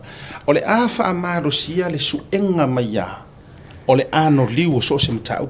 Lala fo ile ma te talo atu ya autou ia yei informations nei te tono le malo. Make it available because it's for the public. Yeah. Ele se me la tau fia. Mamori la lau whaaftaitele. Le anga o le wha maunga le sa o maua maia. Yeah. Nga haro ilo roko wafo i mangkua aka wa ai anga saungo, anga ia whaingi di whongongi. E se mai mei ngā o whai le roadshow, wa le roadshow, sa ke. O le upamoni alana, a o le roadshow, sa ke e fo kasi de ke e pro keki. Ai ina ua pale mai le whainga maloma o mai whai le pare menge le whainga whongo i nga umakungi. Ta sina le tangata na tu ilunga pei o le taua na uino le a. Toi titi afa pe o io le atua e ami o tonu me fa pena e au watu na te polo fa soina. A pe ka ila le langa maua mai le soka ingangi. E ruaku. Ai aru watu malana tusi, mare tusi e te te. Another failed interview. O ai la kuloa, o ai kangaka ia e whaia whakarangoanga la afia ngau o rofa kupe afa pe o reke ala kumare mare ke e ngore melia. Ia nga, o ale se senga nga matu ia, o te siri, e ke langolango e pokeki, o ke langolango inga ke, o ke langolango inga ai wakumare kusi o ke. A tu ia la lenga... Le inga ngā kusi? Ke langolango e pokeki, o ke langolango inga pokeki moro kumalo. Le se ke, le se mega... Walanga pe ngā ofa umai tangata nei le tusi te te e fo LHRPP. Wawa ai, o ia le whai atu e lau tala Samoa. Mai ka ua i ko maro whaafonga le langor information le no maua nei. O ke fia ka winga kunga. o I kongua le whaavai ai, e control uma mai, e le kai o le kua ngai, whai unga mo le leo o kou kumalo. Te sira fia le kusi le wufeo hai mana lenga o mana wuri. O le kusi ke e le HRPP. A whare whalawa e pāle mia e o whasire wako. E ko whāni a palai. Ia. Ai ko walu. Ike. Ngak mo kusi ke. Lea lai e la vea. Le vela ma lea. Longo vinga bakuru ke ai sola al whai ni tabi. A le mea lai le iei. Lea ngai ese la vaila le ese o whaako whala inga. Sila. A waku e kuila epa. Waila ngai resi se o kuila epa e ongar mele. A watu e tuila epa langa kusi keke. E kofu langa HRPP ma kusi e o interview keke. Pasangi o mai lako. A waku. Kongi fafo waka e whainka ko whapenga. Tongi fafo e kuia. Kongi fafo e lima. O sa o aku ia malima ia. O nga o le alofa mongi o lai kumalo. Apalai. Go through the process. Apalai. Vili mai o. Le wo o mai lau apalai. O le aso le o lau whakarangoanga. A fio le whaipule lang whakarangoanga. O le kusi dea. Whakaika ina. Nea. Kusa le ua waku e kuira epa. Sodi. Ako woi meanga. Pai kusi ngai avi. Anga waku a kongi whafo e kuno. Kongi whafo e limar ngā kusi. Kongi whafo e kuia. E le kaudia le melea. Le anga o le melea. La kao fia manguia mo lo ui kuma. Malo. Kumalo. Melea. A kia mai meanga. La warua hau ke ui le whaikosa.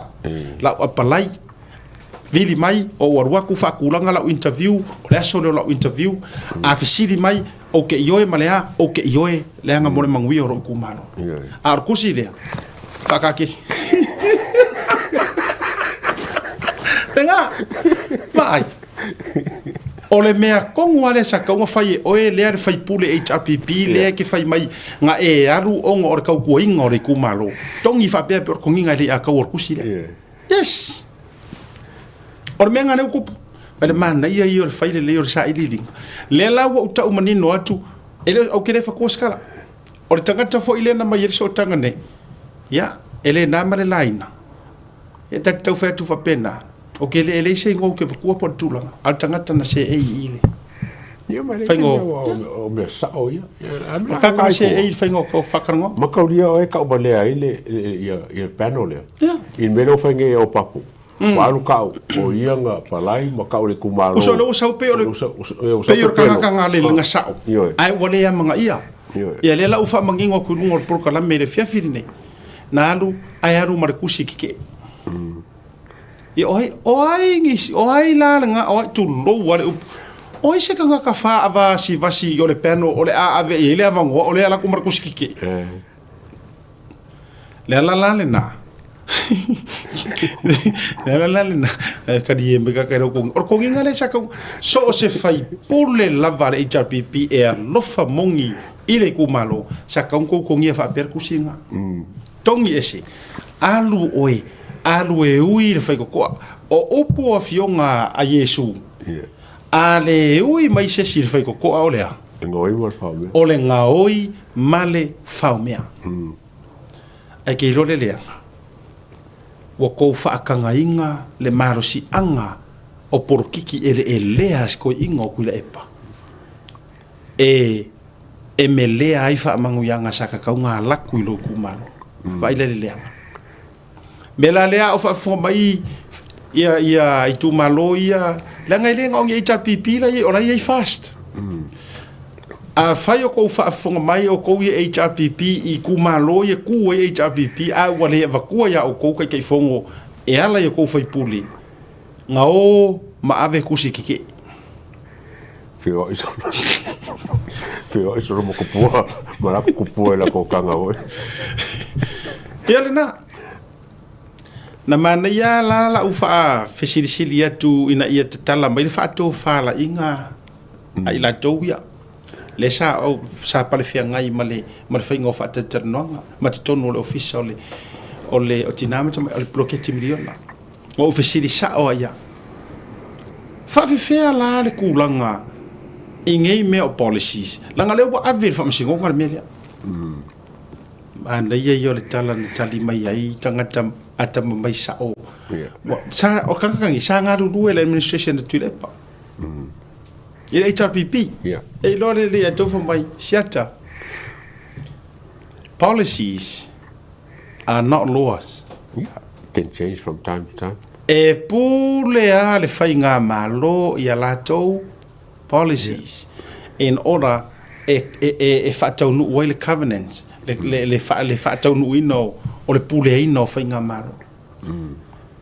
Whaku se koe sau kasia e whamai e le o iai se kula fongo po o se whaavae po o se kula fongo ngi whai ngā pāloka po o kula fongo ku maura mauka po o a uma mau kula fongo e lokai oe le ai lava ma se kula fongo sau a e whai pule e ke kai fongo i le poro keki le ai se mea whapena o whaku o i rongo winga la e whamai ia se vanga ngā ia ka ilo iai se vanga ngā ai o se si miskeri o diro mai se si pāngeka o le so o ngā mai mau se kaimi o se whaamasingo e consider lea koe ngā mea whapea a o policies a ia por fasa moanga ho ia news ala vang vingi usire mo policy a o policies lava ma whainga whaavai e whesui ia i lea kaimi ma lea kaimi e pule ai le whainga malo ia longo winga la whamarurua kuia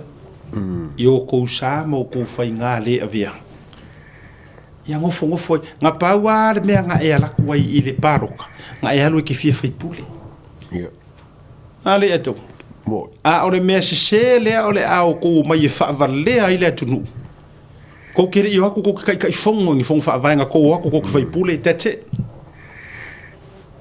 i oi whai mai le whakarangoa ngā whaumui ngā tulou lango le mo te mate whaasoa atu ona le mana wai pia paulor kakai e ui le sa o nga informations ai mana ia i o le mainga le mu ona finanga whamai ia o le ala le mako mea la whaingei vai ka kusira ka kusamo sira whamai ia o le ala le au ngā mato whaipule le o mato mai nei whaipule o la whawhia nei lani lumana i o mato tu malo o wheni mea mau te whaipule ai e sere tangata le la sau kai poro keki e le ba fainga la ko wo fa leo tono parliament really kele ka kai lo fa nga lo ko ai a le fainga ngai kala fa mai e ona la nga ma ko mai nga ela ko ke fai pule o se milion no o fisiri tu sa o ele o se ita le nga ele ka ka le nga bo le va nga fa pe o mai le so lo ke ngo foi sa mori atu o ke pa lo kai fa le ka kasi le nga o ngo foi vai moso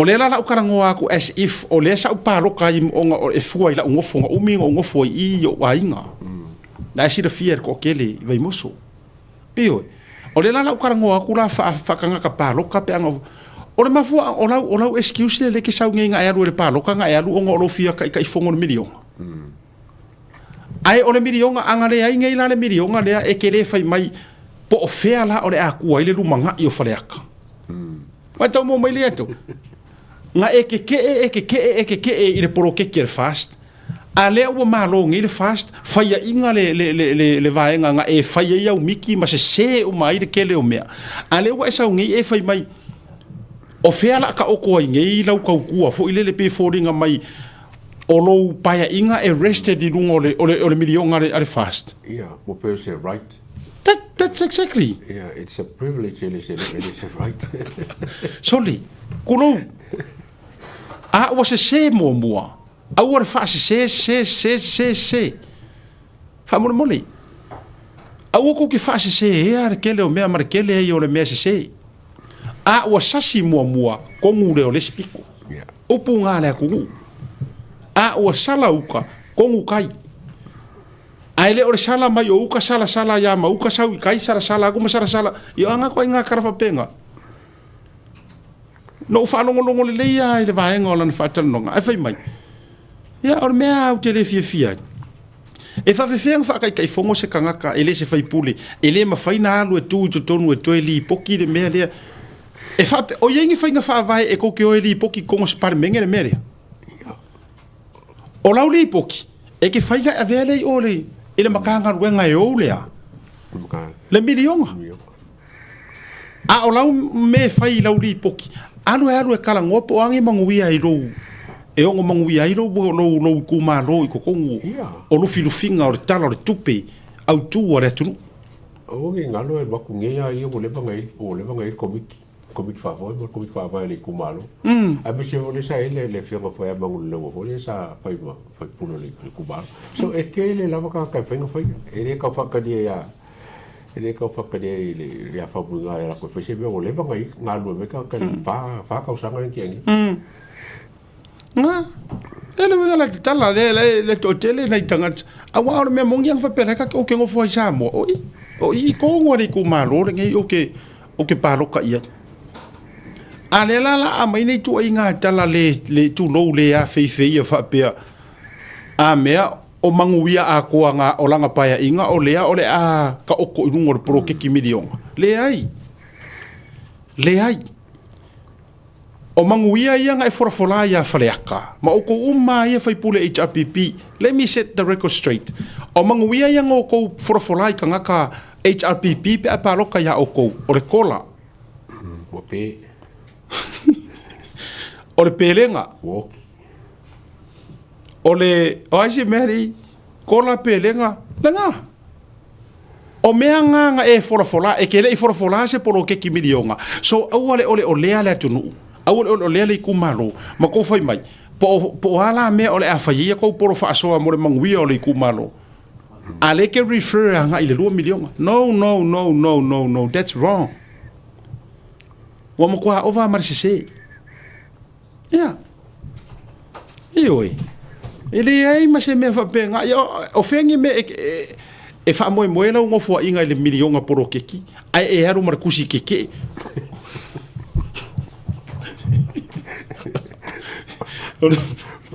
Ngumi ya tongi ma kwa ole ta ele sao o mea ia nga o ko forofora inga kola pelenga pepe fou fai lele o a umangi ma o le tano e laku i kau whangaloa o mea nga o mea au wala lau papa si whapia mai fai singa au wala lau papa e ki mangongo e kau realistic fo i lelea e langa mok fasa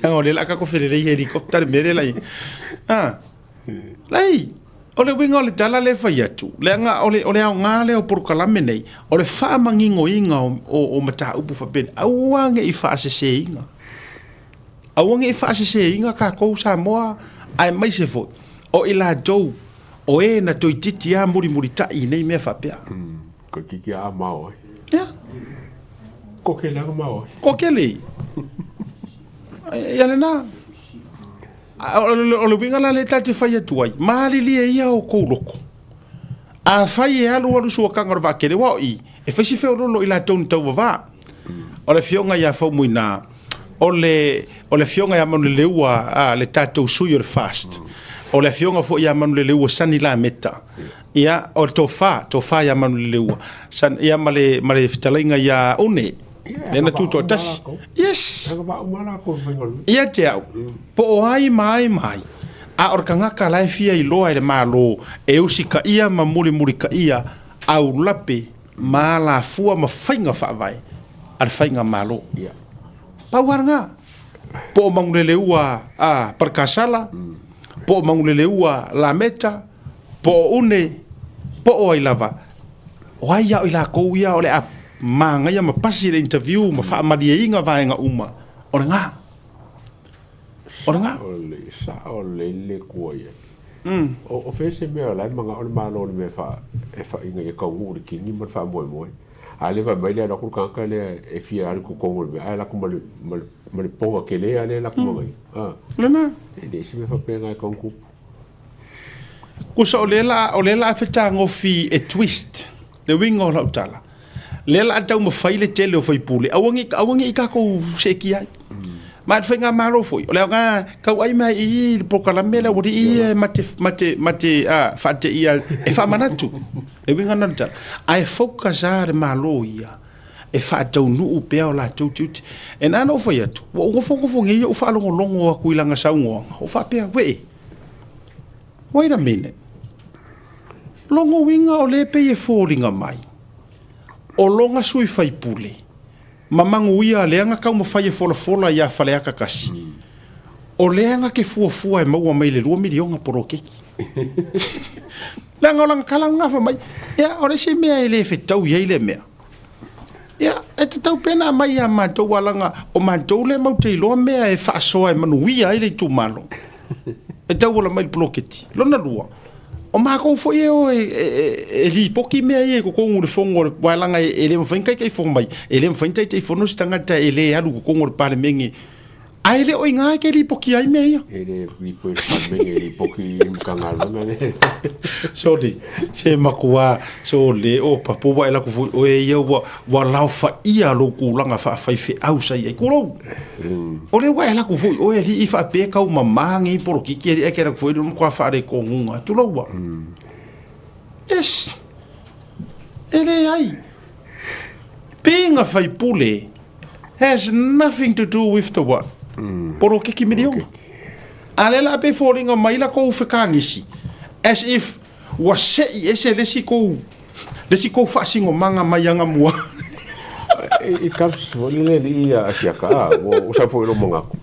Pe ko fia ni fai pule HPP ngo fai en ben fai o papo. Wa ko varula ko. Yeah.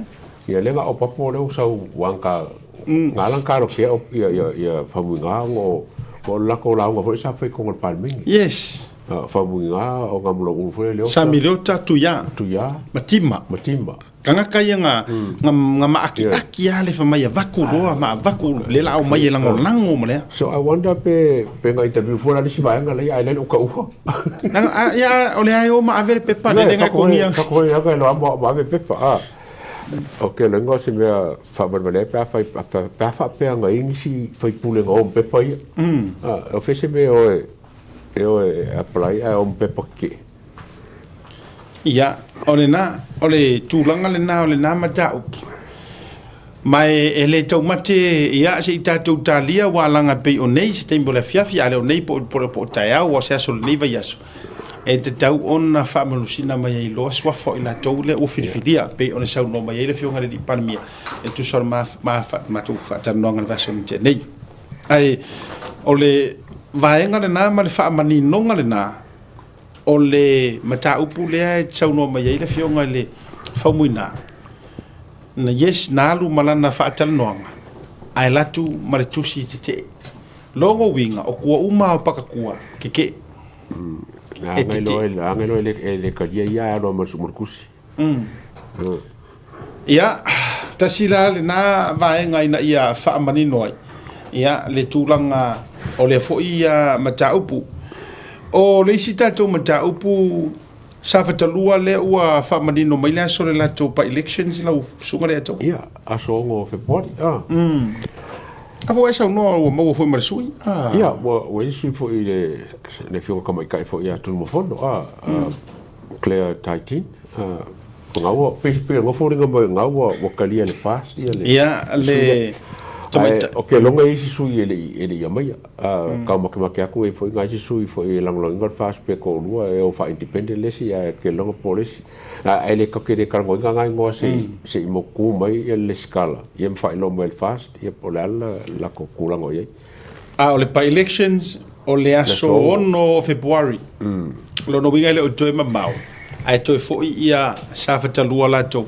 Ia ile lato foi pa elections por fenga palo tala ititi. E toe sa ili ai ia se feipule e tau ava mea ina le tofi o le latou fo'i i tu malo au alu le whaasoa le alava e talia ia u te leiloa i le afionga i le acting commissioner sunga le a tau wale a kou fuedi ia masanga ia pe ana fai atu sa ma telanoa so tai e tauna fai le ma whaatanoanga ni tau 5 le wai tu la ato ia le ele itoe pe o kau whaafefefe ia nei le po ku kai au pe le lo po pise pa si rate wa ke rapo o ke le rate lo fai ole au ia ila na mata upulea ia wa mo sa fatalua la to disi sa fa mo sa fatatasia. Sorry, corrections for Tino Grady. Thank you very much. Thank you, and Heta and Tulipe. Safatatasi. Thank you very much. More of social. o tola sa fatasi ya tato pa elections le la oso ile aso no o February ia o rate na lu savai la no le la vai tau talia ta ilo foi po si le fia le fionga ile komesina o le ka ki kai mi fa kasi ba man ko foi ke le a ka le maka ko o le nga a Samoa ina nei me ane foi le se tatu talia pe join mai tau le no ya awala o le wa a fa pe e fio mai o lu te mi nei lu ngol tatu por kala ia ai o le na lu le rate sa vai se i mai sina o to nga le ato whatever no to e to muri mai ile rate le wo mari o ko ya pia dia le wala ku ya mako sa vai ile sfai e o ko le la a fia mai ia ma o kam sa le longa ia ma fa ala palau e ka la bema fo sa ko pai ke ali ka la bema sa ko pai ke ali so de e mo inga kala wa le nga ma kuskusinga a querido o iso ka la bema sa ko pai ke po se me mau e kuskusinga po se me mo i por ya eu puse mau mo e po se mo te ofo sa tu pai tea ma tu ama ofo e watu ai io ai oleani wale fa me se furu para tasi ia li ia e fa ta mai ta ia wa o kala nga ri kala la kamai se furu lua ia pe fo nga mai ele suli masulu ia polara par ngumela ai olana mau mai ala nga mau mo se fa ingoni wa le tupelo te vai tu na pe siria ma le mafe le mafe mo kupo mo mai ngofonga lua ia fai a me fa ko o le o ka ko se vai kasi alos fa ngo se vai so le asa furu limo ia ka kaso ia maka le li poki vole pero que no le mele ngaru se vai ka fe ngisi rate la fa o le ta milo le o so fa inga nei le li poki de ya ka ua wa ia pia pe foringa mai o kele lava o I kaulanga le afi ke le vai monga kasi lua kolu faneaka kasi lua kolu fa ia sa nganga ia banga ia anga lua mar fa si pe si ngule ka ma ko ko le la afi ia sfainga o ku malonga ala ka ko sa vai kasi ale kasi pa o ku so le su limor mo kasi wale banga ai sa vai ya le ai ya oni sino se le ni misa o ini na yata na mai lunga wale tulo ya o to sila tu ya yo so fa inga ye mo mai le motu tele salafa ko pesa mo uma ya ole vaenga le a tawa te va ya tu malo u loto mafatele ole fa tu pula ia ole foi numero to mai tai ya wa afia mai ngai mea ka fio lai te fatu la utala ai me se la mana tu mai foi la li eto o ka ko sa vai mangu ikua ma fatele pule nganu ia o le tau le maule le la fa ya tu nei mo tatou ye ele fa pe foi e aro e maka ko sa pa ikea mangu uma le fa fo mai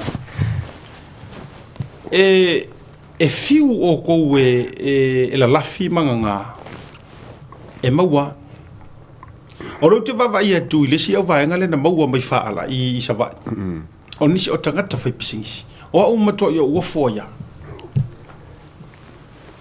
ma to o foya ai ata va ia tu so tangata ni e pe ala utala le na fai le si tatu fa so po o barbecue je si le fia godfather ole marijuana tu lo la maho inga ngana fa ngofi ole marijuana mangame uma kulo wala uka uo sikamari do fa ilangi lang folonga male sinu o se fio anga ile fa pe wailo ngo fia kanga kasa ngare pawanga kanga ya o lisiro au korio le au wana piece kama voi de ringi il meta o marijuana ia mai siro pe ngi rana so ngai ka mai ole marijuana foila sa access ya ile tangata le tau oloa tangata le se kupi sa kele nga fai ka masenga ole aisa le kai minengi ele ka alo ai ka malai ole au fai business yes ole aisa le taimile nei ua taa alo ai le au fai business longo winga e kala ngoar ka ngaka mauar kupe ka ngaka e mauar le kupe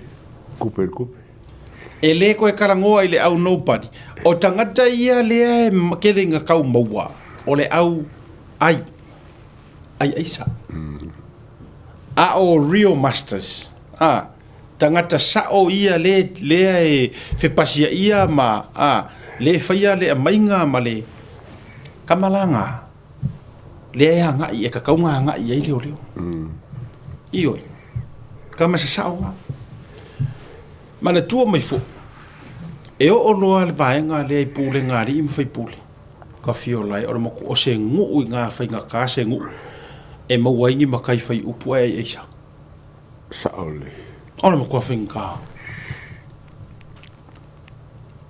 awa kuainga maua ia le vaenga kele le ia la ua kula ese komo la fai pisingisi alpa kuanga malo la mele o fai limu suwa fiska ka e samus fam kalanga maua ese sula uri ma naia te le tūlanga le wa faia e lo le tau awa or karia nga e mawai mea umangi or kupe se upu fa pesa wa ka umai ko e afe ka u ai o fai apa se ka fufu ai awa long sulu afe se la wa fe ku ya maua al tura to inga al ai to inga va inga langa le faia ku fa fo mena e va ile mele sa ku le uru Ako ko pele sa ku uru. Lima se furu milion nga nga ku uru le pleskengo Venezuela. Ma va, ire gi mela fa pe a me ole ale. Yes. O isi tangata ia te loanga wale wona tau fia le seri le sa fa ngaro officer Kyuki. Tasi nei tangata le ya la va a mai te tonu me nei. O tangata ia fa ngaru wenga le wafu. Ai mai sia officer Kyuki. Loaders e load and offload ia vale yes live no yo ele I fingerwing corrections o le wingo la tala sila fia nei na yo te lo la fingerwing ai le sunga ia tasesa teto tasesa shake ia o la fingerwing ai fo ia la kama sani yo fo le kudio le e wingo la tetala ele se la usa wa me foi magaku kasi ne po kasi ka sa mo le sa ko le so la wanga ia foi a ele se fangari I malai va le la ite me se sa me kukuila kasi le kanga kai e faingo e matua ia mata tu le ele yo orkastra mo wa le vanga a foi gara kwa mai e ro le ia me mai faka ki ai nga ve se ale o akosa o me malai va ya ale bola ko iloa tasi le vai ngai matua te le o le si tangata na mafaswa le atawa na fa pe mai o lai lau manu ia le tala I se pisinisi va fa ngota alo lato nu au le ta uatu a o lai alu wai le tūlanga lea o le whetaya I manisi o va ai I tai ele moana sau ma me o poras foi ma o mai la ia ma fora o fasaina fa kamara ba alo leo le la wa ave tu foi wa o fa tu oi ave le to report tu tonu ma tai tu ma foi le sila o kai mia ko ki sila ko me ia wa o tonu atu ma tonu so fa ilo le temina kakao ola ganga ba ale nga lenga o tasi o vahenga afa pe o se ainga ile ai ma se o fainga ruenga me uma ke ia or vasan fa mai maro le loto o talana o nei fa manu yanga fo ia o mo wel fa na wi o ma ele fainga la le kama foi le su akunga ko se furu fa nga o le fainga ruenga la e ba em fain tu por melna alto inga me foi le su mai la foi ka fa ngi fa nga o le ma se lumanga I mongwia ai or vasan what tu me ia tele le la tali ai le la nana le no mo stava no ile fionga masanga o la tatalo ia one I pe ia fa masanga o longo tulanga fo ile uma le pa ingalo so ai nga masai mar makolo fa malong so ai lo ai nga makua di liu o kulo mar corrupto lo ona na afua mai lunga o le e se ale ele mana o e sau e face le media e muso e sau kalmo mai Real Talk e mana o vai aku fo e manga o e fai la kari e nga manga i ke nge ki fo ye le aku fa kari e fa poka la to alu winga na la utala o le invitation mo no o ve nei ia tarusia langa e sa okay mai winga na la tala kau ke mo mia se komisinga e available all the time more pose media se si foi it doesn't have to be him science si langa department sa ka ngo mai mana ia le na le wingo la tala a fai o le fio mai le fio ngai pale me le fa ku nga le malo a fai o le fio mai i kai me fa kala ula kwat o te le lola po ai pe maworo lunga ku la ko o le ale me fai inga o mai lunga o programa por kai o le los fai ia por sui komisinga o kakasusu ke le ka penku le fa pera causa sui komisinga ngo mai pa fa pera o le ngale na o le advocate sa o le media ia fo le person a leo e au mo fie wa langa social media e so ka yaku o to nga mela ia o le tau mo fai atu ia ai okay mai ale wale se fa karonga ia o tiro lo fo ise ma fu anga le fai mo melia tu ia ale o to e sininga manga ia tatu tele lo ia let's give it a chance ole avanoa na to noa le la to va tu le si la faina ia le lo pete u ma to so te mai le fionga ia fa pe mai onga wa ye se me fa fo se me angi o me fa fo se ke wa ngo mai ka ia po te au tatu tu ia le nei vai aso hopefully le ngai ai se vai nga pe ko sidinga la ufa ko la ukara le Samoa le tunu pele ai se vai nga pe ko sidia nga makua le ai le mafkanga le tauta ia e mal makanga wengo leo o le amionga le nga fai longo o le musu e sau lungo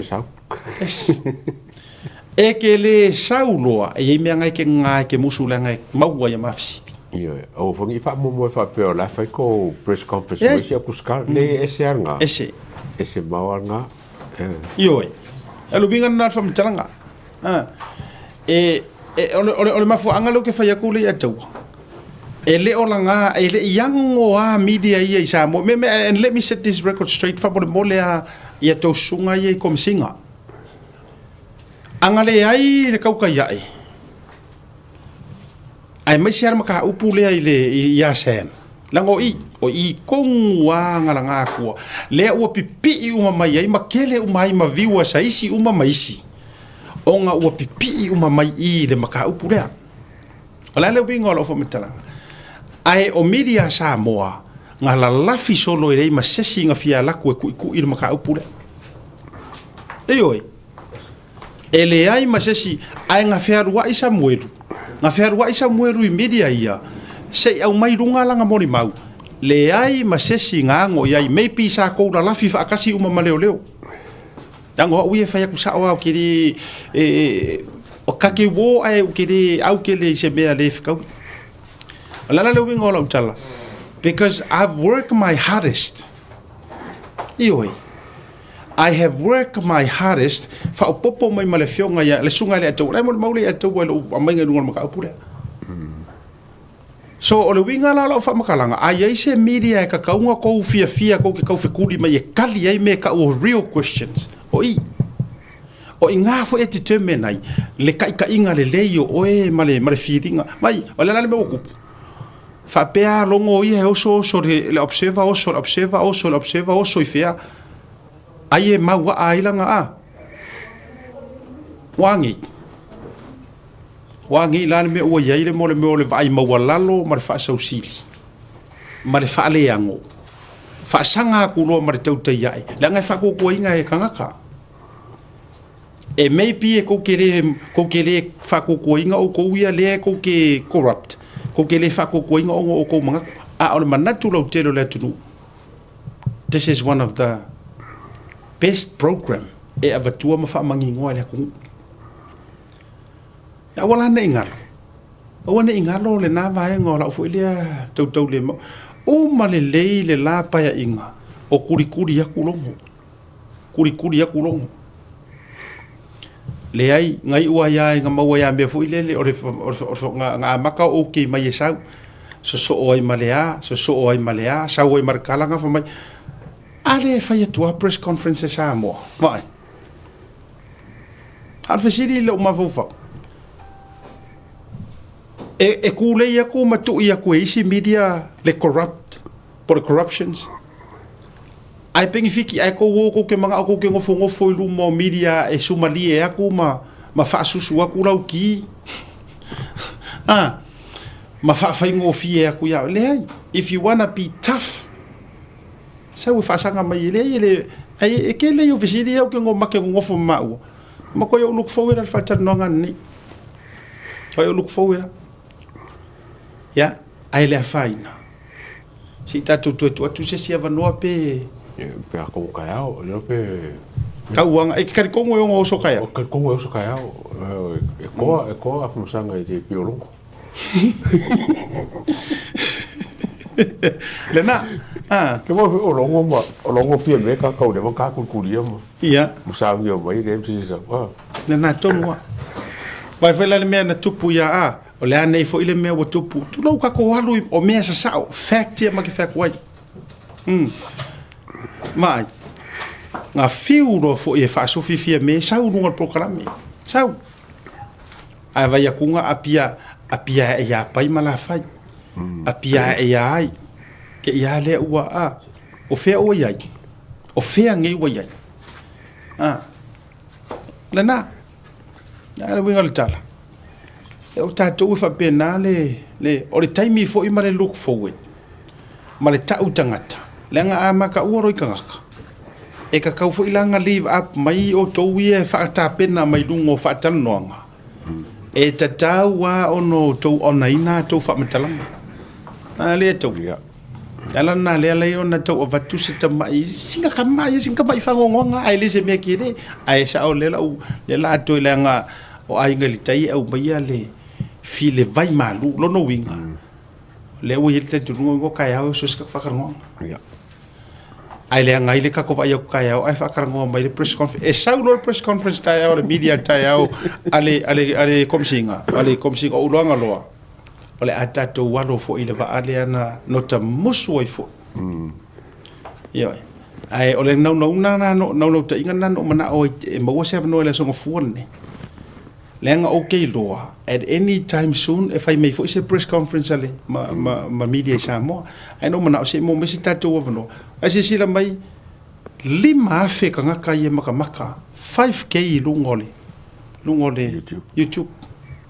You can never find that number go press conference ngai fa sa mo fa popo i mar ko rule i le lungole so you're looking at a total o ka ngaka ya le tap maka mai ai ele ka wi ai le ngongo ai le maka mai ya ai de o roa ko de faingu mela le it's more than 10k kusa ai sila ngai o ele ko misinga le la vakunga o ko le wiluma ele nga of masanga le fa kala su mai la ke sau ke karango i lungo tau tai ai imagine o le ke karango live le luas furu afe ka ngaka ai arunga e ke karangoa i mei ko ke fai mai tulo ya me pinga ka se lau ama ko le ale fika ngofia ko i ma ko ekipi mai e ko share lunga ka ngo ko manga ko le ekipi mai share lunga pa televi wa sa bana tulele e ke le fo ia vi wa sa pai mala fa o le tu ala la le avatu mo o do wi o CEO le karangoa fa lau i ke le ko ele na o le mtanga ngole lo ai a tau fia mana o e wha leo kele la kou mau ma wha ai loa i le lalolangi fua o kou ngā ruenga make time ko kio mai runga tau teia a whainga mako fisoasoangi e wha kūle mā loa ma wha karikongu le a kungu o re ngā o le credibility le ngā pokala merengi a le ato tau e tau e vatu ai fo i monisi le nga o makanga ruenga o le mati fa so to i fo le makanga ruenga uma awe ke fefe e mafua nga e fefe e ke le lava ka penga mo le nga ruenga o vala o winga o se apo ngole le e whaapupula mai e le aka mai ma le lei o le oke nai singa le maka ngā luenga o lako ngā luenga ngā i luma ia masia le lako soka inga maka Samoa o le kaimi e shine nai e kaimi e shine mai e le CEO po le CEO po le whaipule po le miska po ailawa kaimi fefe e maro wa ko karaki ka ko sa a fe ke maro lo ai le sa me nga faia o mo mal kai ka mo fie mo la bo vo le ka o po le i la ko le le fai le mele fai mo la ngo le mo mele fai this ke mi this ke mi e ka fa ali mo lo ka mai mo poko e ke sa wo i lua e fa no la ko ma nga yo lo me nga fai. Exactly. Sisi lau, te mai a tulo, o te mai a le keiso si tau so le fio ngā tū mona vau e vili. O ke fia mai a le keiso ku mona vau e vili e whai mawhake ka inga o le merea. Tau te sila fia. Ola le upu marakalanga whai mai sia ka mari. E eita a pipi. Never trust him. O le kama a olo.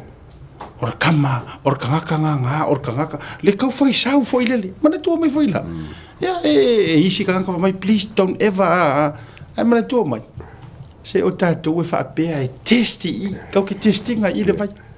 Ala le winga o la ufa metalanga. O ngā soka ia kua o vetu tu manu vau e vile.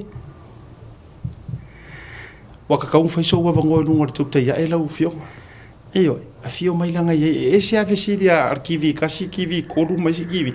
E se a maa ua fesili ma li akau. A ore kele o maa fesili. E lengi fesili ma ia maa ua o fesili a le akungu. Ma ore se nga ngā ore maa ngai ngā kako fesili. Tau te sila fia. Mo o tau whaalau te lele mātala. O ngā ore ko a kele o followers o le maa porukalami. Ma ke oko inga mai ai. Fesilia isi kangaka. Ko ki sira fia oko ore kele o maa fesili. O fesili lololo e mai fesilia kangaka. Pero se for fesilia o maa ngofo kufakasi. Maka ngofiro lea kufakasi. Lea lala ngā ia, inga maa ngau. Ele o le kele la not so much whapea. O ua lau whakarangoa mai ai. Lau whakarangoa. O le ngau ka inga. Se a vaku fesilia lea kungu. Ulenga o lea kungu unga paro ka inga o kou. Lea lai vai lau e ngā ngangi e kua le fionga lau le mari e kua sunga lau ni ale mali to a fio mai au kei lo or kanga kapiko i pisi a lea ia a sa fa ngolo kai e fai atu loa e so se taimi ma fua i sea le anga e langonga le whaakaua o leo o tangata lenga au ngā waku wa wapenga a fai e mo fai e le pare mia e lau ni mari e kua wha ngo melon kai e ka kau isi i o umama kome singa o ngā momo ke lea kai lau pointi lena leta o vatu wa te le pa inga ne tenei te leo lau lui na vatu fo i le fionga le whailau tusi al pale mia sa iai ke le lopenga o ia anga fili ia u emaili ia o ngai le ia u se direct emaili anga fili anga o le official le o le emaili ngai ke lope aku o i kama i lau mai ka i le a wa i o ka vai e ka mo fai e fisoka ele o se si ku se i fai le check and balance pe mongi ngai upu o kou i leang wa ma fisiri nga mali atou ewe ia awa fiu foi o male la pa inga sole ma kua yo u pasoa ele ai ma se si o fa pe okay la suilar ka point of attack vai o nganga ma ko me ikasi me mali akau kua o vatu godfather o oyor godfather o le asui le ka game plan le ngo le ka ke fia ngau CEO now a fai ko ke fisi mai ai se ai le ngaru fio fo CEO ai le o mingiska now o le fai nga ma lo le ngau mai ngai ma le pa ingan ke aku ngai nga mata ke ringa mingiska mangko mai fo i Samoa o porkara mesa ia o le akingu le solua o sorry o lo le aso no la auli le so ngafua le tinu le solua ai fawalo le askofi le amakanga mai ai nga ufako amalo le fast momo o le meno mo waina le atou o le kele o maka upu maka ngruenga o leo makua le o malama i mingiska. Fo la ko yo pure fa man. O la ko le yes and no pa. Ole. Au kanga kai malama i operations. Yeah. O whaururunga mo kanga. Lena, no, so la observations mai whaatangata whaasalalau e whaataltala no ina mingiska. O le kele o fesiri o ke fesiri ko e le whaamaria inga. Kono alanga o kere whaapia mawhengo ka whakusema ko a le whaamaria inga e le o maua le tali. Ona tonu ai lea I lo ta mawhauwhau. Okay. O le paia inga lanangei. E se mai I le pare mia. Ma ngai aloa. Le ka o soloa ngai CEOs. La ko nga le feeding on minska. Le na tonua. O solo I CEO. Sei umi matoe whaawau isi paia inga wa. Wa umi kausanga wa matua experience ngai minska fau e la tofu I matanga ruenga. Ona o solo le nga I mingiska ar kai mingi e tauna la va na I fea kong ka kuwa la va ngai misa se fai ma fai ai bo se ai join mai ri ya e rori por meri ai wo fiu ya fa masanga join mai ri ya o le o mata la e fai o tala foi le fa kakari ale fo ke va vai ko di de do pe fo ringa mai ke do re manga fo o ro se e fio mai si fio nga ya okay vai ko ka kama ye le se ki foi misa se ki Oscar se lo computer la ka fa so ka e su comme si ele o kalima o ma o ro ka ele misa ke ro la ya le wo manatu fo kasi ar kanga kaka ke kua ye da fia finga ye fa umar ka dio ka fisiti ko ka pa vo ya Mr. Falai ko se ko ka wonga vo ya Mr. Falai de mere ai o tato ye la ole a fa pa fala tu se tato fa tala noanga sa mo na uto fa fo ma we va tu sa ala ngona ele si o awone tato va ve fo ile taule pu malafo ai ora ma ua ia fa ma ite e whaau Sofia ila ngonga o isi CEOs wa kaunko wa fio mai e make time maka lenga o sa ngonga ngara al fio ngat parmia tau te sire tau te whaafonga mai o le fina ngaro ngara fio ngara li parmia na ili teimi fo ili whainga malanga muri le sa yei nei na mai ele lu ile na ia maua mai se lava ia tia ul whaatana nonga wina whaila stona mai asiata ma nei fo ai whaatu langa atu ni tau whaatala noanga ma CEOs mai sira fia le ia laudi e laude mali to lenga o le founga ngisi o mingiska ya ele se ma o le lai mate to e follow up tu nei vaenga na ya afa pe ke roko o ia isi o uswa fa te ia o le ai afa pe e to te fina ngalo ya let us know alela ola ko e mo le ya ka kala le ngale ngal mingiska mo ka ngalo o pau me le ngal mingiska Neranga? Mai kong ia magai ka karnga. Fa ngai sa fu fo e la wo la ngala mun ska ki ngai le ka fa le ai le fa le. Ya kong ka singa wala le ngam sa. Ya.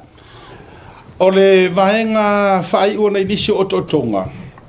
Ona tato vai tu le ska uso ya Mr. Falai pe vai si sa o Falai o vai atu.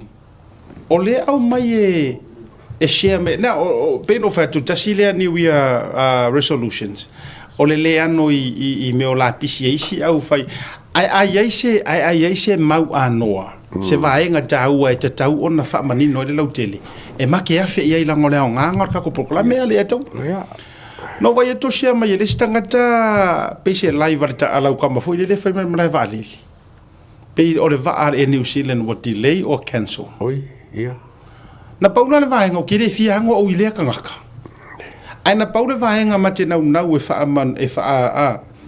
e fa manino onga ua ko ia ole ale me al fainga malo e fai le cancel e New Zealand no la cova ai ri Oscari yo se menga malo o menga e lai ai e ke foi o va ku pesuri mai kula e ngati le va pesia ku o kala fe ngai le su o le pule o le vale le ngai Samoa inga ia banko watches wala ngale aku nge aku banga foka family o foi ko risiki ngo mele ia mai ave o ingusila ave o le ai ka kaura mga sod au i Samoa ka upule lai le pule o le waalele i Samoa nga kupu foi kia me ngā risi kausanga ia ngā ai fuo mai mako au malanga ngaru avea eki tusa o laua avea le fia te role me le vaenga Samoa o le vaenga no ulangona i tua o le fasea lea ko inga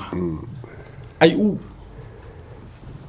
u le yo se kupe mauak fo ile le temi le pe yo cancellations ai si va cancel fo ile o nga maua le o lau voucher e fua fa lo mamau a fa pe o tangata ye no me sa vai e maua la le hotel ai a fa pe o kanga kai la kalaka mai ya nga o singa voucher me ai po le se va nga fa pena pe o ngai wa cancel so over malanga le ngi sile o fo America di se o lu a cancel Ora winga le no tofa ya e o lua peno vatu a sa wale loto le hanga o te ofo au nei tangata le carry on mai o nei mea fa pene lua firu onu mai le ai le ma se me al malo e foi il mele it's ole ale pising isi ale malo e fai na no le te to ta fa mai o mele mo le ta fifu ole ya ai se swinga tele o le lua fe ruono i lau vai nei tangata e pe fōringa mai ua mama le ua whale tonu ma fau o le aisa la ia le ropo o kamai a le whaia re mea a le ae kau ke whewhewa ia pisi sorofua leo masonga o isi mea nga ai le ropo o lea o tangata ia lea whapene mai ia tato atu maralonga a foi mai ika ko vai po kom singa le la sa urunga a mai ar tatu kom singa me Australia ia si del caos kom singa me Australia tatu maralonga SMI Hardware is proud to be Samoa's leading provider of high-quality steel, metal, and roofing solutions. Colors inspired by the heart of Samoa, from the deep blues of our ocean to the warm natural tones of our fala and tapa.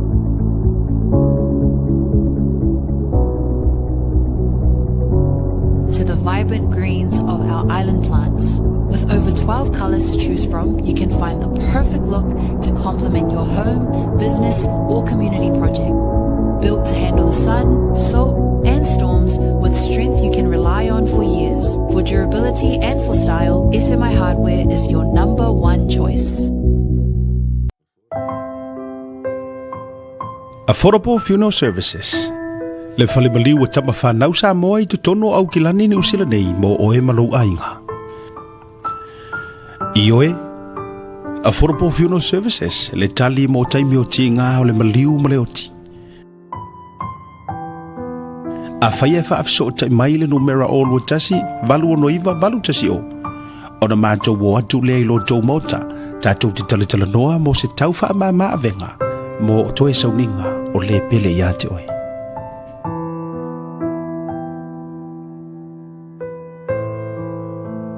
Whaafisa o tai nei loa matangi a mosa, i le numera o lua tasi, valu o noiva, valu tasi o, po o le Facebook page, Affordable Funeral Services. O le no fuanga mua mo pusa maliu teu ina i mamanu wha Pasifika. Whapea so o seata, po o designs, e atangi ai lo lato suifua mātanga o fie, ma le au le lei. Whaafisa o tai loa le o lua tasi, valu o noiva, valu tasi o. Affordable Funeral Services.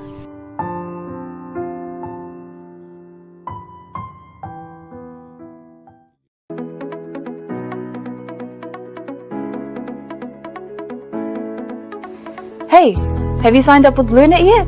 No? Well, let's fix that. Head over to www.bluenet.co.nz and hit Join Us today. All you need to do is fill in your name, date of birth, phone number, and a few other details. This helps us get you set up faster. We'll also need a photo of your ONT serial number and your modem.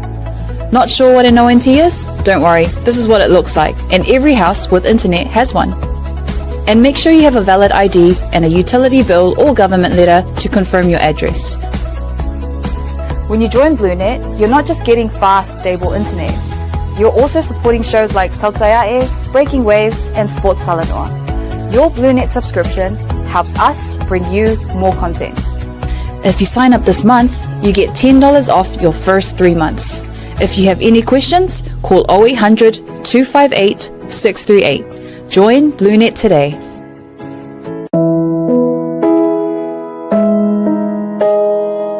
O le Oz Pacific Funerals na whaawai le tasi le afe iwa se lau i wha i Sydney. Wha mawina o le lua i au unanga o le whale maliwa sa mua mal Pasifika o whaawai i Australia. O lea ma mia sa o loto e tama whanau lawa sa moa. Ua silia ma le tolu sultau sanga o lana tautua wha mama avenga mo tātou tangata. Ua tele leanga waa il wha fuaina o lau unanga ma ua matua fo ile iloa il tautua. Mātou te mawhai lava o na mātou malanga atu i maota malawa e so se taimi e whaatala noa ina mta upu uma i ta pena i ail whai ngā malanga mo le ua wala au i aile atua. E ave se aile atua tu vale mane le mautonu a inga whaanoa noa e le a whaina po le hale taimi. E tā ua i mātou o tātou tūmanga no ua malu ma o lana anawa tau ave lava lea. Dignity of traditions is our service. E tau tua le luas fulfai tu la ili fitu aso lua yaso, mātou te ngā lulua e tu samfina ngalo mana onga o ainga, ai leo so mātou manao.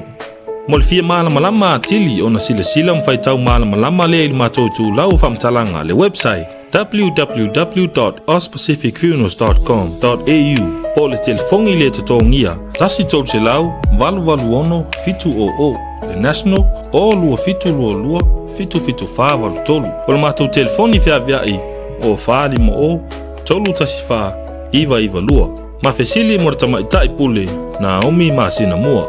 Mana tua na ile tautua le Oz Pacific Funerals Australia, lo whale maliwe le mo moe, ai tautua ina oe ili alofa malifa maa avenga.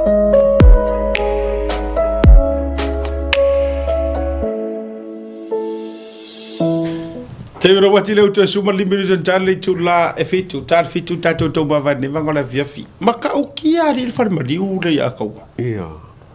After tato far maliu lua. Ole Oz Pacific Funerals.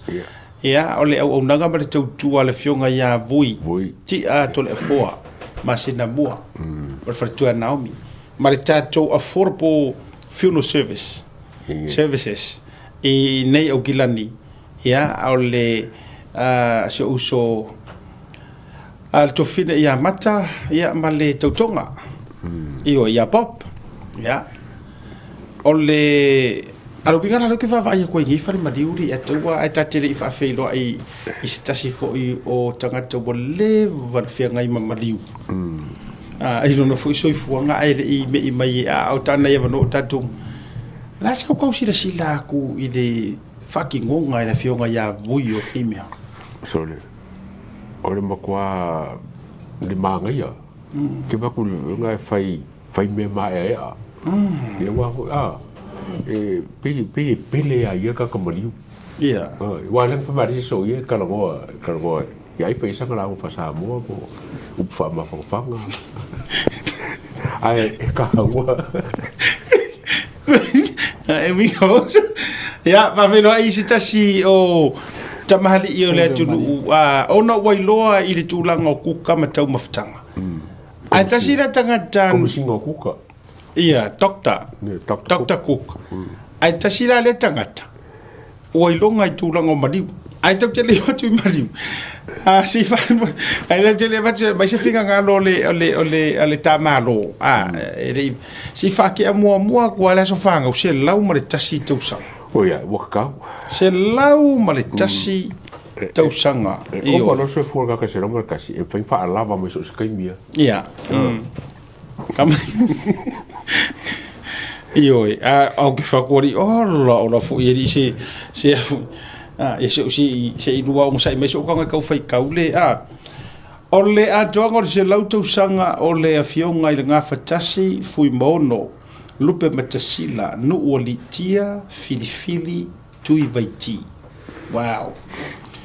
Vivino loto i le lii oli lo wanganga i le tua lo faola ua ia sila ilana au do fafine ua faa maua la loina.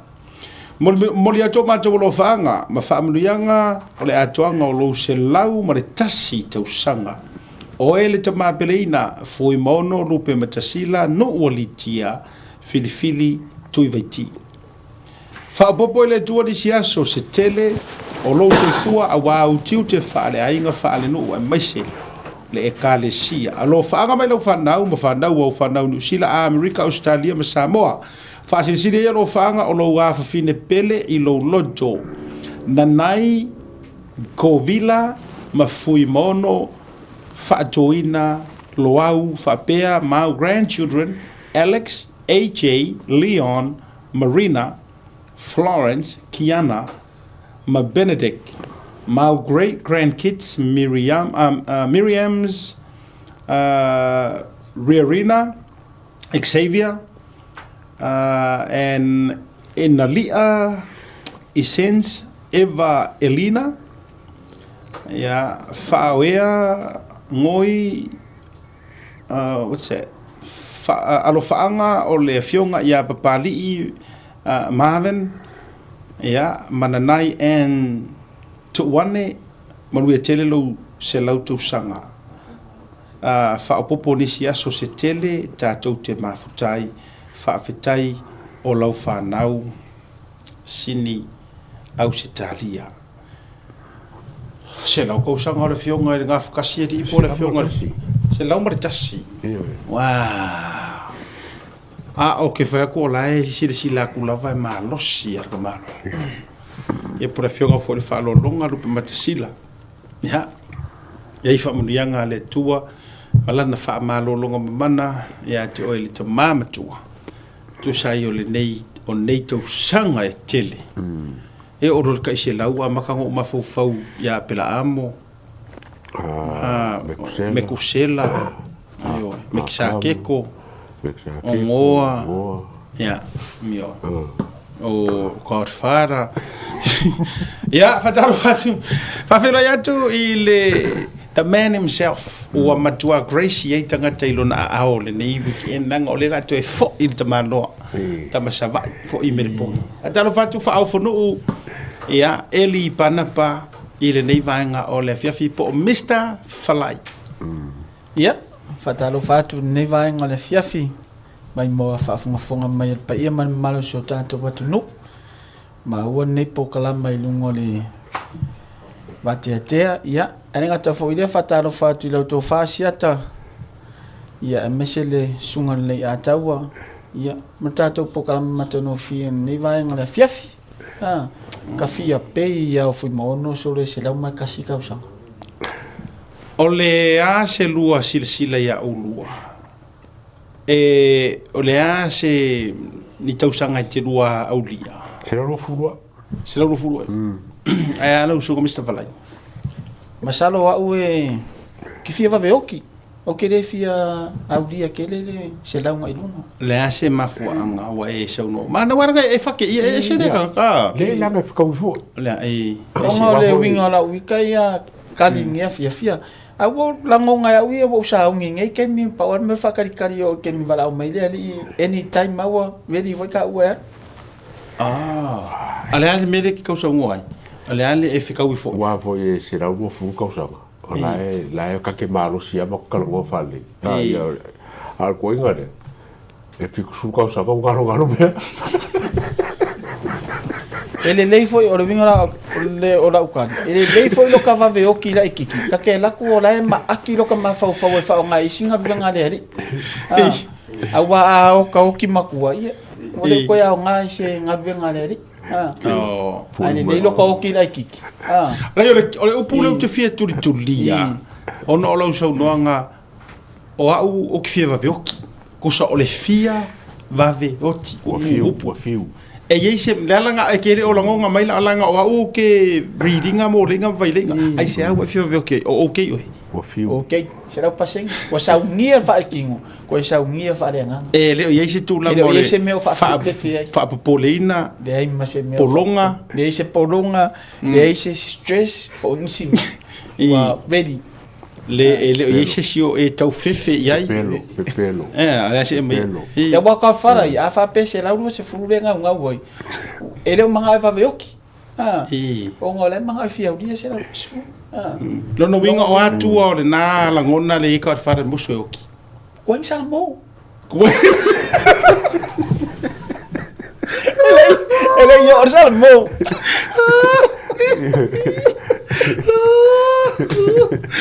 Vai lá lua o nga ia sa fa ia. Ele fa pese me langa le oki ya wa fa me si dia ku la so ke o kero la so gas. Ah, ya ke ola ele se me langa le oki. Ya. Ah, le alu fu le yo ka me ma. E ia ia me le wa fia. Ya, la me fu angelo la. Ya, ke le manga ruenga angelo. Ke ba angelo la ngi. Kau su se me kero ke ele o ka me kero ko. E sa o e kala le silo makua fa mai e sili le oki la ikiki wa kele kanga ka mai kisi ai wa oki makua pe o le sa ulo se fu le manga o e ka fa ngala manuia lo malanga manuia lo malanga. E se ma fa ngwa le fia songi. Kari mai kari lai malanga e son.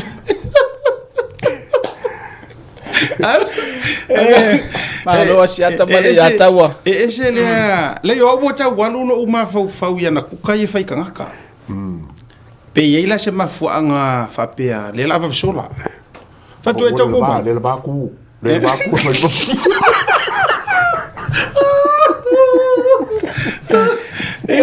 Olo vinga pero olo vinga ka ko ia fa so ni fia pero kasi le vai la awe fofo ai le kelo me mama fa wa ni mau singa aka ni fia wa vai le lopo ye si so fa longo ma ni fia la ye se me mama fa longo ma fofo ya la au nga ni fa so la so longo le me uma ni fia eu pensa o ari ka fa ale wa ma wa ma ka fa la ni fia ai mana ole weekend nei e se ma tia tu langa lua so matua o mar papaki o re so variety alu watu ai ma so tona le to te sila mai o nisi nei o vai nga o matu fa so atu nai fe utala e o fe ukala ya fe atu ioi tau sa sami le se tongi te sila le nga ruanga sili o taua o le ha fea o nei ami se anga ukala e se la e se ngai fe fo ye le nga ko fa fa de yo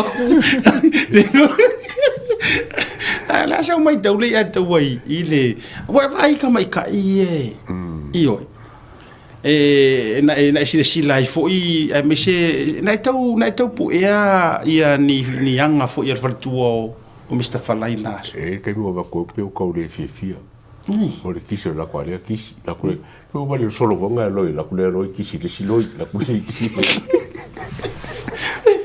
e va pe cara me le ka mo o ka le ku ka kisi ai ke lo ala asiat wa kaule fia de ya ka ngok ngisi fo kisi ari ya ai pe na kele kisi wo avia pi wa ka fo uma ri ma kisi au kirangi ya ai fa fo po Mr. Falai a mai so fina nga manatu le ta fia ua le ako ku pe Mr. Falai ka mi ngai se mai so fina nga lo ya ni so au fa nga o le mo fa nga Mr. Falai ai mai aso e lua o le asa usila me se o le auto va a tu le tu ma con usila tu sai fo yo lo fa mo ma la usosi le fa ftai se ata man fa sil ne fiafi ia so ia e lua sa fa atino ina fa mo me se la vela fa la ile sa le iso manatu ma se la ngona fo ile so fa la ile o le aso pisi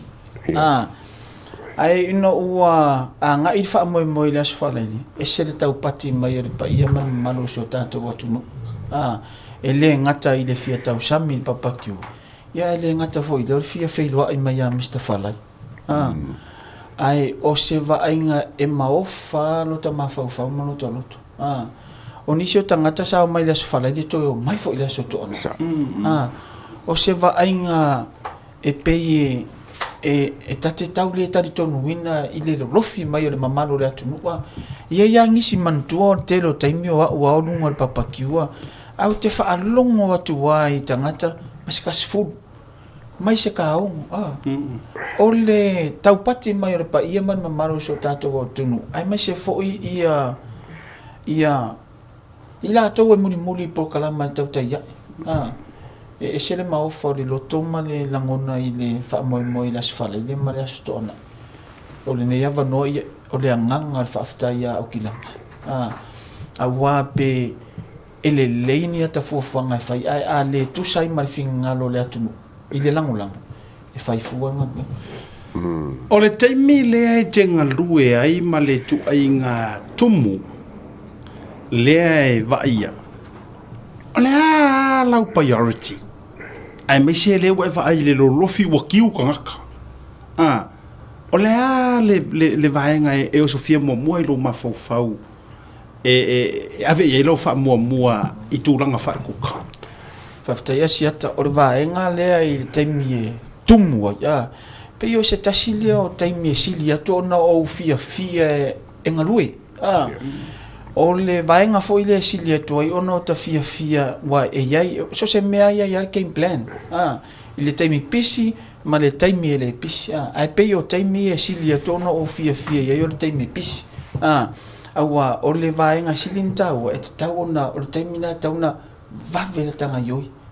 Ele ngata ina e mawhai ona to atele tangata e serve le taimina ai ole awane i ese me poroka ia wha mali e ina le pa ia man mamalu le atunu awane i wha pe e umi ona tu ma wha atali ole alana e te tau wai ia le pe ona mon mawina fo ile ata wona so ole taimina wa mawhai o wha o ngā umali mai lua ngā ioi e me te tau ona ave ese lo pasi Malo whaftai.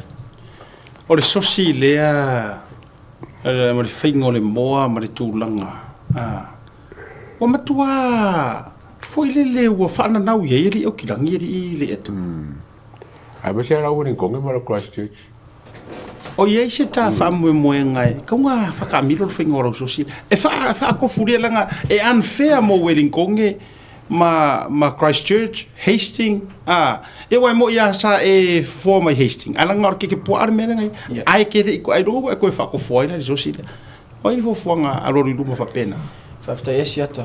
Pe ona ma ua fo iseta si fo fa fe nga sa amata mai o so mato no i sili sava le sunga ya o teta man fanto ya fu bo te ni mato fi lo i le so fa ile fa mo a me se foi la stona ia le fo tau no mela to request ia pem faiona anga ia tu ila lo ile South Island kariskeki ai kaluanga o malanga mai ngengi usila kele io oi kariskeki ia olera o fu se ma singon ngi kausanga ke lo la ka ko vo ila lo kariskeki ai me se foi Wellington o se fe o ile aru ila lo Christchurch makua se fe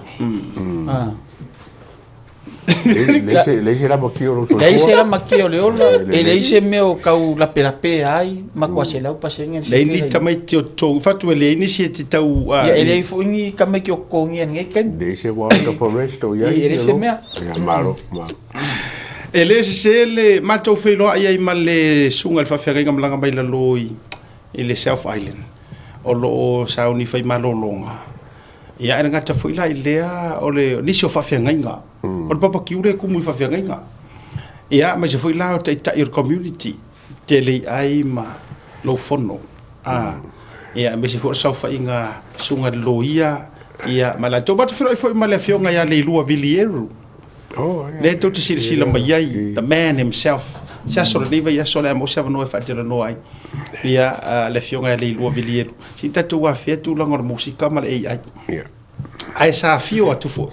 Tasi lea, o le mori maure leila ufa e tua iluma publicly. Mana tuan tau si sila maina ma o matala noi lalo la au ma le situ wala i taima le whionga ia le ilua vilieru. O whatu le ia le ilua.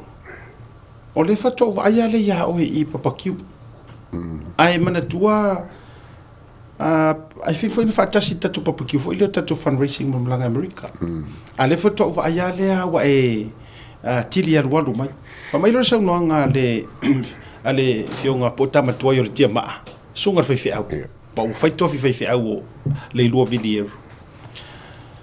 Ono o saua asiata e lango le fionga ia wha au whonu po eli. We used to do business sa o sa palaya lana whare o loa i la loa i Hastings. Lana whare o loa i la musika. Whatau wai ia So I used to do business with him. Ore upula ale tamali ipo sunga whaiwhi au na manuero lo tufa mai. He is such a good man. Ele iai se taimi na whaale tonu wai i le maa whai ngā pisinisi. Tūlanga o deals ma mea uma. Io sa o sa palaina ia matulanga whapena. La lea, wo to e sau e lango ma to e whaafo i mai e lau whaaftaitel. Ia lenga whia tule lua e sao? E sao le sau noanga po le whatarenga sia tani vaenga na fiafi. O le vauna ma whaipisi whaatasi ma le uso ia vili elu. O le si vaenga o te fia wha popo ai le vaenga le peona e whetala i eset. E ele ta avale le sa ele vai taimi sa tu I foi lunga vili elu o lan ta avale le sa mo sa pu ele aka. Ia o kong mo nga fa ka o ta avale nga vili elu. Na tala I fo.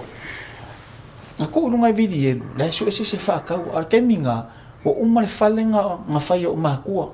O le singa luwenga sa o ma fa fa o mo na o matua. O se ta avale na I fai ona fe ave ia I fale mai pe ni tu langa tu poia. O vili mai ala fiafina ia vili elu fa mole pe awane I fa ta wala ta avale ai o kanga fa akau fa ma singo fa pulo ka avale vili elu sa mo o manga kongi kupi o le sipine na o mama futanga ma vili elu le se me sa fa ni tu ma ro fa fa po pe na ifita la ne fiafi ole fa tai o ie moli me winga le o le to inga tamali I fanga business la fo na sa mo ole mo te la to sanga ia le fo te ru mal le to sanga le sponsor me Australia ele Jevik Island Taste ia po le fionga fa fo no ia ma fre tu ia Luisa ta si le sponsor ta proclam to te ia ma le one of the smallest fans al to te ia ma Mr. Falaile na ile sole ia to mana o ai io e te furu fa pe ai so o fine po fa nau nei fie ono ola to lai va ai ola to matua pa wa yo fori ki ngai ma ko miki me o lu and the other old man of he's not old he's style like an old man but he's not an old man ia ai la tale ni le tamaro na fa fie o kere no venga fa fie ko maro Mr. Falai o vai ngalang kare ki wa me ko fo wa fa bai nga slow roll kai alo fa nga siba o le siba la le e lo ko fa papakiu ko ki ale au dia le io ka umanu e ke lo me nga kupu o silo la ikiki ya va ile vaenga le la o fa nga luenga fa mai wa ka nga vai foi ai ki lo man musika fa me ke le siba le o nga ko mo le awa I tau ye ni nai I tau watangi mai ye ni nai manga o fa piko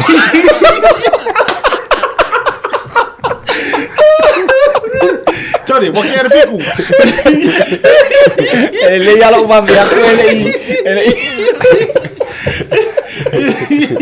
ia nai ai no ko ka mo wa si barka ka ma pe ka ye nga yo nga e ko pe po pe mo tia ele ai ro ka ai ta do tele tau ma vai ma va tu lava no fai u ile fionga ia fa fu po Mr. Falai ona ole toi lasi weekend le nei ona malanga fo ile toi fo ole fasisi langa mai le maftanga fa fengainga o au kilani fai fi au so fatasi ia mai le MSF community tau la mai tatu fono fo tua ia ma le fionga tama patele mai la tobolo o taita ia ma le fionga ko le sula o le fenga lo tu amata le tau sanga masania ile sa tu e fai ile vai aso le asau nei le weekend la sa o le o to e tolo po atu o le felo inga le tatou o tunu upe o na iai le filinga le tatou fono fo tua o tu inatu la so se fulu aso tona ia so se fulu February ma le fai ngā lotu ai loa a mata o le ua toi whaapawhala me toro po atu la solosu ma le tasi o February ona o nisi o nei tuatuangia e mese fo i le nā ma le laina o le tāpena le pai elections i Samoa ia o le fionga fo kone sula o lona i tū malo o la tō sui wha audioli ia e tuatuangia fo e whai malanga le fionga ta mā pātele whara maiko ma nisi o ta iulu o le maftanga so wha tasi o whawhianga inga le alala lea ua longo ina mai ai o le whai ngā lotu a matai fo i matalo sia whai vore tātou community o le nei tau sanga tele no fai i le vai aso la sau nei o January le ua toropo atu i le aso lusu maritasi o February ia mo le whaninga le maranganga tu mo le whalolo whawhanu awano whai unei mo li sau whawhetai ia awa fo i le langolongo sua le tele o a inga mau fans ia le ua whaamau ainga i nei ma vea mau fo i tangata e tau muli a te oe marolofa i te oe ia lewa noa le whaisau whaafitai ia on tātou tau mawaile whaafitai asiata ai le i tu inatu seanga ngar whaafitai te le i nei ainga ma i lātou salangalongo ina le whaamoe moe to e whaamanatu atu ia le siva le sio mātou wa onga le skopa mo i lātou uma po o sui o mātou tausanga lua afe ma le tonu ia su mai langolango ina le whaamoe moe tātou wa onga i le weekend ne ia weekend ne le o whai e whaamoe moe a wafo le sa ilinga o nisi o fufuanga whai tono tātou wa onga ia le ua ia le tātou whaamoe le mo le weekend nei ia masalo se taimio le a whaangasoro tātou whaamoe moe le o i Melbourne i Australia ia la to uma sa mātou senga lua afe mantolu ia su mai au mai lau paanga mai tātou langalango whaatasi whaamoe moe so tātou wa onga siata male ia tau nea fiafi o le nganga fia ma le nganga whaafitai ia on le nea wano matongo fie ai le tu atuina se nganga whaafitai ia langona fia ma langona whaafitai au kilani New Zealand ia i lātou umasa langolango ina o mātou whaamoe moe i le asu whanlaile ma le asu tōna ia i loo leo whaatau waa ma le anganga o le loto maulalo ia moli le anganga o le whaafitai tele i loto tau pati mai ma loto langolango ia i se mātou tangitangi atu ia ma mātou whaamoe moe ia o mātou tatalo lava ia i ai whaamani anga le ali i tonu o tātou ainga o a meo o tau whaanganga o ina no o tau anga le lei lo mātou whaamoe moe i ai whaamani anga le ali mai se fo i lau tau whaasiata ma le sungan le a taua mai tau ina fo i le aso le lua langlang malos le anganga le whaafitai tele ia mai se fo i nisi o le tātou ofisa Blue Wave TV ia sa fai malanga atu mai se fo i nisi fo i o tamata alo le manusa mo se wo ka ke isole nisi fo i tamata alo longolonga le manusa mo felo ai le aso ia o le nganga sili ma le whaafitai roto wa mana ia o se nei tau tua whatau wa ia o te whaamalu atu fo i mau asu atu fo i vai malu o le ase se tau tua ua whaale tonu pe le tau tamali ia whaamole whaamangalo i matua atu ina ia ar mātou talo ia iai whamunianga le ali i nei tau sanga fe au mga luenga ia le urua i masino nei tau sanga le tātou sa valinga iai whamunianga le ali whamanuia foi le ali i tono tātou ofisa nei ia wa po kalama mafuafuanga whai ia o se leo whatau waa lea mawhauntu i nātu nei a fiafi i lau fitalainga siata ma le sunga le atau a me se foi pa ia man malo so tato watu no tai mon mato wa no ya ma ro tai le to ya wa fa ka le wa sa wo fo ia ka ko so nge ya wa ma ngai fo fu fu nga ma ngai ai o le sko ngai ma o so le ma sko ngai fa mo se sia ngo wa ke va ku le ke ka ka yo ka sanga mai ai mo ia ko fo ya ku ai esta falai or visidi muli ua ia se si watu ua ia le recipe a to meni e fa wa New Zealand pe ai le no mai ia fa ftai mo tato fa fsili asiata ia o le ua ia le tato fa mo e lua ta i lua va ia so fa ta no tato fa mo o le ua ia le tangata o mo na tu umala va ia ma o le fa mo nga o se tai mi le o to mama e tala le si tato la i nei o kilani New Zealand pe yo mafu anga fo ina o fa ma o malanga mai ina ia mafai ona ho o le temi te talai a ua yai uma ia tutusa nei New Zealand tutusa Australia i le tofole ai o le silua vai aso ia o le ato e fatau nu fa moi ai o te le yai nei ai o le ai le tangata o uma ona train ma tu mai vai a wale amataina po le atina o pisinisi a o se masina o lumanai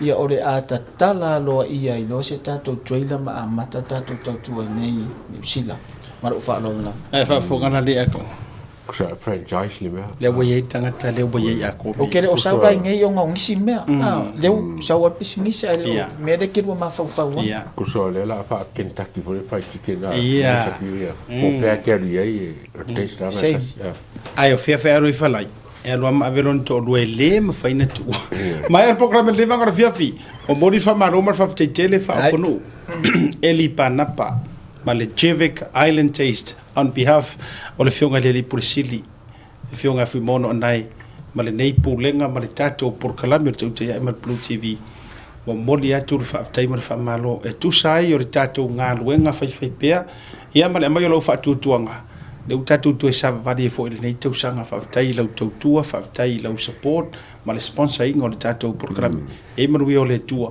ia me fo e tango ye yo wa ia fa lo tele le tua e pe o la tusi ia fa lo tele ma fa mausali ma no o lo fle i no winga tu so le taleni e ma wi o le tua ia fero ina so kaya hopefully e tau nul tato fa tano nga mare fionga ile komsina lango le dei taimi o leo ia ai tato filo ia ile fiafi a tai au manuia le dei fiafi soifua manuia Samoa fa soifua